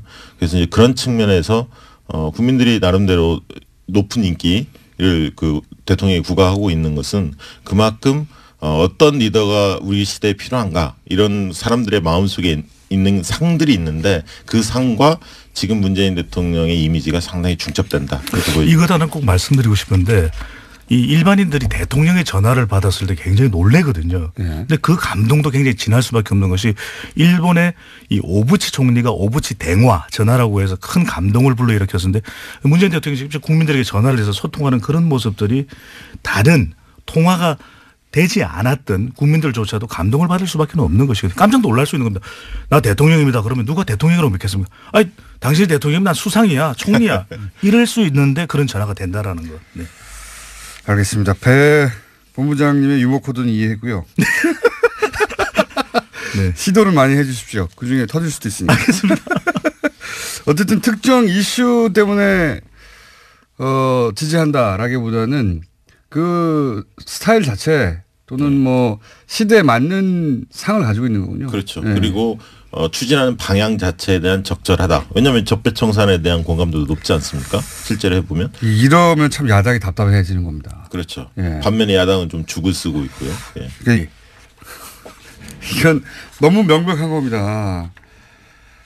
대통령이었기 때문에 넘어가 준 거예요. 네. 게다가 다스 전 직원 같은 경우에는 다스가 이명박 전 대통령 소유다라고 진술했더니 이에 대해서는 그 사람들은 다스에 대해서 정확하게 알지 못한다라고 반박했습니다. 이 측근들이 누군지 모르겠는데 이분들은 다스에 10몇 년간 근무한 사람들이에요. 다스를 모르는 건 자기들이죠. 예. 대통령을 했었기 때문에 넘어가진 겁니다. 무마하고 대통령이었기 때문에 복수를 하는 게 아니고요. 대통령이 뭐라고 이렇게 명백한 거짓말을 계속 들어줘야 되는 건지. 자, 정치 보복이 아니라 정치 혜택을 입었던 사안입니다. 이제 다스에 관해서 계속 뉴스가 나오는데 어쨌든 JTBC가 어제 정리해서 보도한 이 문건 주준희 기자가 입수해서 진작부터 우리가 제기했던 이 문건만 봐도 실소유주는 따로 있다는 게 너무 명백합니다. 네. 다스 관련 뉴스가 쏟아져서 다시 한번 정리했고요. 보다 자세한 내용은 이미 다 했기 때문에 뉴스공장을 뒤져보시면 자세히 복습하실 수 있습니다. 네. 네, 찾기 어려우시면 과거 시사인 기사를 보셔도 좋습니다. 자, 다음 뉴스는 뭡니까? 네, 2008년 삼성특검이 이건희 삼성전자 회장의 차명 계좌를 적발한 바가 있습니다. 하지만 지난해까지만 해도 실명 전환한 계좌가 270개가 넘는다라고 오늘 아침 한겨레신문이 보도했습니다. 수백 개의 차명 계좌를 10년 가까이 유지했다라는 뜻인데요. 금융당국은 이 회장이 차명 계좌를 장기간 유지한 목적 등에 대해서는 파악하지 못했다라고 합니다. 이 차명 계좌 얘기 계속 나오네요. 예, 정말 많습니다. 지난 10년간은 안전하다고 생각했나 보죠. 예, 그래도 된다고. 이명박 박근혜 정권 하에서는 이거 건들 리가 없다고 생각했나 보죠. 네. 그래서 이 숫자도 너무 많이 나와요. 1100 몇 개, 뭐 또 추가로 200개 또 뭐 그렇죠. 몇십 개. 경찰청에서 파악한 것도 200여 개가 된다고 네. 하고요. 그리고 다 또 별건입니다. 이건 또 새로 차명 계좌를 실명 전환한 줄 알았더니 그중에 또 400 몇 개가 남아있다가 작년에 정권 교체된 이후에 또 200개가 더 바뀌고 뭐 복잡합니다. 근데 이런 얘기를 볼 때마다 삼성 관련해서 그런 얘기가 있죠. 다른 재벌들은 법을 어떻게 피해갈지를 고민할 때 삼성은 자기들에게 유리한 법을 어떻게 만들지 모색을 한다고. 그게 그냥 말이 아닌 것 같아요. 예. 네, 뿐만 아니라요. 이 최근 공개된 이건희 회장의 또 다른 차명 증권 계좌 200여 개 실명 전환됐다라는 게 있는데요. 이것도 지분 변동 공시 제대로 됐는지에 대한 의문도 제기된다라고 합니다. 한겨레 신문이 관련된 포털을 찾아봤는데요. 관련 내용 없다라고 하거든요. 너무 복잡해서 한번 정리를 따로 해야 될 것 같아요. 숫자도 너무 많고 뭐가 어떻게 됐다는 건지 들으면 들을수록 좀 있으면 또 추가되니까요. 어쨌든 차명으로 비자금을 관리하던 게 다 해결된 줄 알았더니 지난 10년간 해결되기는커녕 다 밝혀지지도 않았고 계속해서 새로운 게 밝혀지고 그리고 그것도 실명 전환도 안 하고 있었다. 무슨 배짱이었냐 뭐 이런 뉴스입니다. 예. 밝혀나가야죠. 차근차근 다. 삼성이라고 해서 받을 수는 없는 거 아닙니까? 자, 다음 뉴스는요. 네, 어제 통일부가 남북 고위급 회담을 오는 9일에 판문점에서 열자고 북한에 제안했습니다. 평창올림픽 선수 명단 제출 마감 날짜가 오는 29일로 다가온 만큼요. 서둘러서 만나자라는 건데요. 회담 참석자를 고위급으로 하자라는 제안도 덧붙였습니다. 이건 뭐 윤석열 위원장이 제안을 먼저 했으니까 여기에 대해서 화답하는 건데 북한 반응이 나오긴 나오겠죠. 근데 이제 우리 애를 충분히 태운 후에 나오겠죠. 북한의 패턴이나 방식으로 보자면 바로 응답은 안 하겠죠. 예. 네, 어제 조명근 장관 같은 경우에는 고위급 회담 제의를 관련해서는요. 북한과 사전교감은 없었다라고 밝힌 바가 있습니다. 하지만 미국과는 긴밀하게 협의했다라고 합니다. 알겠습니다. 뭐 응답이 있긴 있겠지만 금방 있지는 않을 것 같고요. 자, 다음 뉴스는요. 네, 해가 바뀌어도 여전히 박근혜 전 대통령은 법정에 나오지 않고 있습니다. 국선 변호인이 심지어 박근혜 전 대통령의 건강 상태를 확인해달라고 재판부에 요청했는데요. 서울구치소에 병상조회 신청을 낸 겁니다. 국선 변호인단은 박근혜 전 대통령이 몸이 좋지 않다고 하는데요. 사실조회에 적시된 여러 내용을 확인할 필요가 있다라고 주장했습니다. 그래서 법원이 이를 확인할 필요가 있다면서 신청을 받아들였습니다. 주로 관절염 쪽으로 호소하시더라고요. 발가락으로 시작해서 그다음에는 무릎 통증, 그다음에 허리 통증 이런 걸 자주 호소했던 걸로 기억하는데 발가락 무릎 통증 때문에 재판을 거부한다는 얘기는 제가 처음 들어봤습니다만 역시 전직 대통령이라서 어찌하지 못하고 지금 변호인단도 안 만난다는 거잖아요. 아무도 안 만나고 아마도 선고할 때도 안 나올 것 같아요. 예. 그래서 본인은 그렇게 당했다라고 하는 그런 스탠스를 취하려고 하는 것 같습니다. 네. 아프실 예정이라고 오래전부터 얘기했는데 계속 아프실 예정을 실행하고 계시고요. 다음 뉴스는 뭡니까? 네, 국방부의 군 사이버 댓글 사건 조사 TF가 있는데요. 여기서 2013년 당시 군 수뇌부가 군의 대선 개입 사건의 실체를 축소 은폐했다라는 의혹에 무게를 두고 조사를 벌이고 있다라고 합니다. 2013년만 하더라도 국방부 조사본부는 이태하 심리전단장의 개인적 일탈이다라고 밝힌 바가 있는데요. 당시에는 전현직 사령관 등 군 수뇌부의 정치 개입 없었다라고 밝힌 바가 있습니다. 하지만 이에 대한 재조사가 좀 무게를 싣고 진행되고 있다. 안녕하세요. 김원준입니다. 이란에서 현재까지 20여 명의 사망자가 발생한 시위가 닷새째 계속되고 있습니다. 이 시위를 다루는 대부분의 국내 뉴스는 영미권 언론의 인용 보도입니다. 특히 트럼프 대통령이 이 시위에 트윗으로 어떻게 반응했는지를 다룬 뉴스가 상당수입니다. 이런 국제 뉴스가 나면 가장 먼저 미국 언론을 검색해 보기 때문이겠죠. 사실 현재 벌어지는 이란의 시위와 트럼프의 주장과는 아무 관련이 없습니다. 이란 시위는 트럼프가 주장하는 이란의 테러 지원 때문도 아니고 정권의 잔혹한 인권 침해에 저항하는 것도 아니고 미국의 정책에 동조하거나 이란의 대미 전략에 반대하는 것도 아닙니다. 여기서 트럼프를 언급한다면 트럼프가 자신이 주장했던 것과는 전혀 무관한 성격의 시위를 아전인수로 해석해 헛다리를 짚고 있다. 이런 뉴스가 나와야 하는 거죠. 그리고 실제 이란인들의 시각으로 이란의 내부 문제가 무엇인지 이야기하는 뉴스가 나와야 정상입니다. 지난 겨울에 우리 촛불 시위를 우리에게 묻지도 않고 트럼프 시각으로 트럼프의 트윗으로 해석해 보도한다면 그게 어떻게 제대로 된 뉴스겠습니까? 백악관의 시각, 미국 언론의 시각이 아니라 우리 시각으로 세계를 보자는 이야기 다시 한번 하지 않을 수 없습니다. 김어준 생각이었습니다.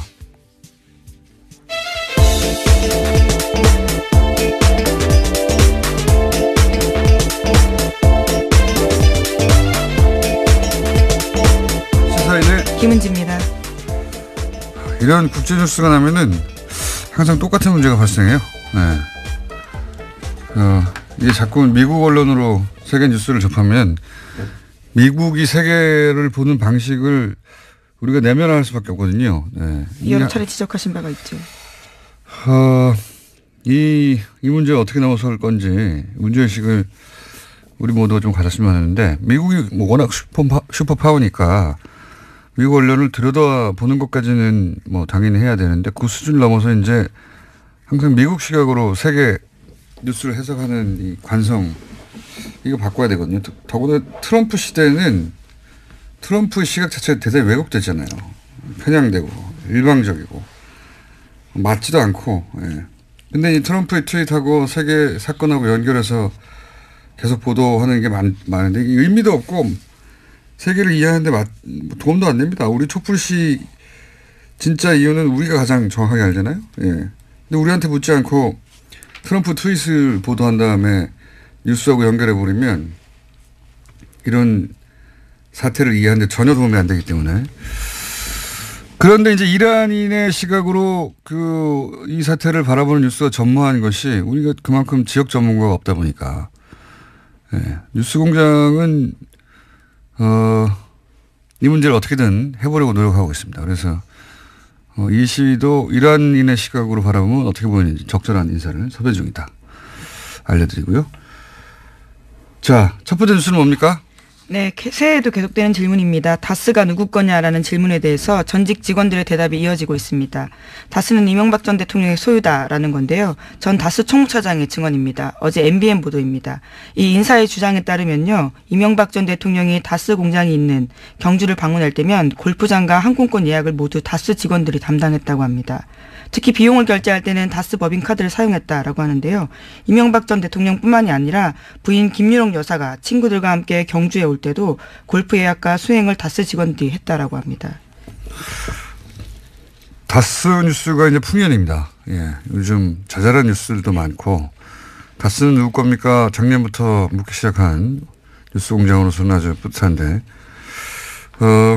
이 뉴스도 이제 자잘하지만 실소유주가 누구냐 하고 연결된 거죠. 예. 이명박 전 대통령 본인 입으로도 자기는 이 회사가 아무 상관없다는 거잖아요. 예. 주식도 사실은 하나도 없고. 그런데 이제 그 회사에만 가면 물청소를 한다지 않습니까? 물청소하고 그 회사의 사장이 수행하고. 네, 왕 회장이라고 부른다고 합니다. 직원들은요. 회장이 따로 있는데 전 직원들이 동원이 되고. 그냥 상식적으로 생각해 보면 돼요. 자기도 아무 상관이 없다고 하고 주식도 하나도 없는데 왜 사장이 직접 수행을 하느냐. 그리고 이런 편의를 제공하고 직원들이 동원되느냐. 이런 보도들이 계속 나오겠고, 뭐 관련해서 자잘한 뉴스 혹은 큰 뉴스도 계속 나올 텐데 어제 보니까 그 격리팀 120억을 혼자 횡령했는데 여전히 그 격리를 보게 그냥 둔 직원 관련해서 또 다른 보도도 있더라고요. 예, JTBC가 보도했는데요. 그 조아무개 씨라는 이름입니다. 예. 전직 격리팀 관계자들의 증언인데 다스의 회계 시스템상 120억 원대의 횡령을 말단 직원인 조 씨가 개인적으로 하기 어렵다라고 했다는 건데요. 내부 관계자들에 따르면 조 씨는 말단 직원임에도 불구하고 김모 사장에게 직접 보고하는 방식으로 일했다라고 합니다. 그러니까 이제 여기서는 다스는 전산화를 하지 않고 다 요즘 뭐 통장 이체 혹은 뭐 전자 결제 또는 뭐 온라인 거래를 하는데 여기서는 통장하고 인감을 가져가서 돈을 뺐다는 거 아닙니까 항상. 그런데 그 인감을 사장만 가지고 있었는데 어떻게 말단 직원이 120억대를 빼내느냐 뭐 이런 얘기인 것이고. 네, 그래서 정호영 특검의 결론이었습니다. 그게. 120억 횡령하고도 아무런 일 없이 다시 그 회사에서 똑같은 자금관리, 더군다나 자금관리하면서 120억 횡령했다는 거잖아요. 그런데 자금관리를 계속 맡긴 것도 세계 기업 경영사에 없는 일인데 그걸 혼자 할 수는 없다. 뭐 이거는 인감 노정을 가진 사장의 지시가 있어야 하는 거다. 네, 그러니까 다스 전현직 관계자 말에 따르면요. 최근에는 생산팀으로 옮겼다라고 합니다. 뭐 최근에는 이런 문제가 생기니까 또 옮겼겠죠. 네. 예. 근데 그 관련 보도 중에 다스 관련 여러 보도 중에 어제 있었던 것 중에 가장 중요한 뉴스는 JTBC가 보도한 이명박 전 대통령의 처남 김재동 씨 사망 후에 상속세를 주식으로 물납한 거. 예. 이게 플랜 다스의 개를 출범시킨 그 물납이죠. 그걸 해설한 뉴스가 어제 나왔어요. 그죠? 네, 다스의 상속세 납부 방안 문건들 보도한 건데요. 그러니까 이명박 전 대통령의 처남인 김재동 씨가 사망한 2010년 직후에 만들어진 거라고 합니다. 김 씨 추정 재산이 1,030억 원이나 된다라고 하는데요. 이것을 어떻게 납부할지에 대한 개괄적인 방안이 쓰여 있는데 이 문건은 청와대가 만들었다라고 다스 내부 제보자가 이야기하고 있다고 합니다. 그런데 상속자가요. 가장 불리한 방식으로 상속을 하라는 내용이 있고요. 실제로 그렇게 했다라고 합니다. 네, 요거는 사실 주진우 기자가 입수해서 안홍구 총장이 해설하면서 작년 9월 10월 몇 주 동안 뉴스공장에서 계속 떠들어댔던 겁니다. 사실은 이 문건만 보면 다스 실소유주가 따로 있다는 거를 입증하는데 가장 명확한 증거 중에 하나거든요. 문건으로 남아 있으니까요. 예. 이걸 TV에서 다시 정리해 준 게 JTBC밖에 없다는 게 저는 신기할 정도예요. 이것만 정확하게 이해하면 다스 주인이 누군지 당시 명부상 최대주주였던 김재동 씨는 아니구나. 금방 누구나 알 수 있는 겁니다. 금방. JTBC면 이걸 다시 재정리해서 TV에서 보도했다는 게 이해가 안 가는데 어쨌든 한 번만 더 정리하면 자세한 정리는 9월 며칠자 뉴스공장을 다시 들으십시오. 그때 몇 주간 이야기를 했으니까. 근데 이제 이것만 이해해도 명백하거든요. 그래서 다시 한번 언급하면 상속세는 당연히 그 사망자 가족이 납부하는 거죠. 당연히. 그런데 이 문서를 보면 김재동 씨 유족은 관여를 안 해요. 자기 재산인데 자기들 재산이 어떻게 처리되는지 없어요. 예, 몰라요. 또 거기 보면 여러 시나리오 검토되는데 김재동 씨 재산인데 이명박 전 대통령의 청계재단에 전액 출연하는 방안이 검토됩니다. 처남이 왜 자기 재산을 다 매형한테 줍니까? 미쳤나요? 굉장히 친한 사이인가 보죠. 자기 재산을 왜 다 줍니까? 예? 그리고 김재동 씨 지분을 다스가 다 사버리는 방안도 검토가 돼요. 자기 회사인데 이유가 없어요. 이유가. 잘 나가는 자기 회사를 왜 그렇게 합니까? 그리고 그렇게 자사주를 매입해서 소각하면 두 번째 주주 MB 형 이상은 씨 지분이 70%가 넘어가거든요. 최대 주주가 돼버려요. 그래서 회사 지배권이 완전히 이상은 씨한테 가기 때문에 이 방안도 채택이 안 됩니다. 그리고 주식으로 상속세를 내잖아요. 우리가 다 알다시피. 그리고 나서 다스가 김재동 씨한테 보존하는 방안을 검토해요. 자기 재산을 처리하는데 왜 회사가 보존을 해요? 이건 자기 재산이 아닌 걸 보유하고 있다가 그걸 이제 처리하니까 일종의 수고비를 챙겨주는 거다 이렇게 해석할 수 있는 것이고 또 김재동 씨가 아예 제외되는 안도 검토가 돼 있어요. 주인인데. 예. 그리고 김재동 씨가 어제 JTBC도 잠깐 언급한 걸로 아는데 진짜 주인이면 그냥 자기 명의로 된 부동산 많았잖아요. 예. 그걸로 내면 됩니다. 예. 왜냐면은 다스는 조단위 매출을 내는 회사잖아요. 근데 그 회사 주식을 내놔요. 부동산은 팔고 배당받아서 또 사면 되는 거에 불과합니다. 굉장히 불리한 방식으로. 근데 회사의 지배권을 아예 넘겨버려요. 바보고 이런 바보가 어디 있습니까? 부동산 냅두고. 부동산은 또 사면 되는 건데 부동산은 냅두고 황금알을 낳는 회사의 지배권을 다 넘겨버리잖아요. 실제로 지배권을 잃게 됩니다. 그래서요. 그러니까요. 정말 이상한 게 김재동 씨 가족이 회사를 상속받는 과정에서 거꾸로 회사의 소유권을 상실해요. 자기 게 아니다라는 증거일 수 있는 거죠. 네, 말이 절대로 안 돼요. 예, 말이 절대로 안 되고 이명박 대통령 측에서는 이제 다스 비자금 이야기 혹은 다스 실소유주 논란이 황당하다 이런 반응도 있잖아요. 네, 그렇죠? 어제 채널A가 그렇게 보도했습니다. 그쪽에서 그러면서 뭐 정치보복 얘기하는데 이거는 정치보복이 아니라 그러니까 이명박 전 대통령이라서 정치보복을 하는 게 아니라 전직 대통령이라서 너무도 뻔한 걸 못 본 척 해주고 있는 겁니다. 정치보복은커녕 정치적 혜택을 너무나 많이 보고 있었던 거예요. 지금까지. 너무 명백한데 하지만 이명박 전 대통령 쪽에서는요, 이런 이야기합니다. 막연한 추측으로 상식에 맞지 않는 이야기하면서 수사하고 있다. 그러면서요, 수사할 사안도 아니고 완전한 무법천지다라고 반발하고 있습니다. 무법천지를 누렸죠, 본인들이.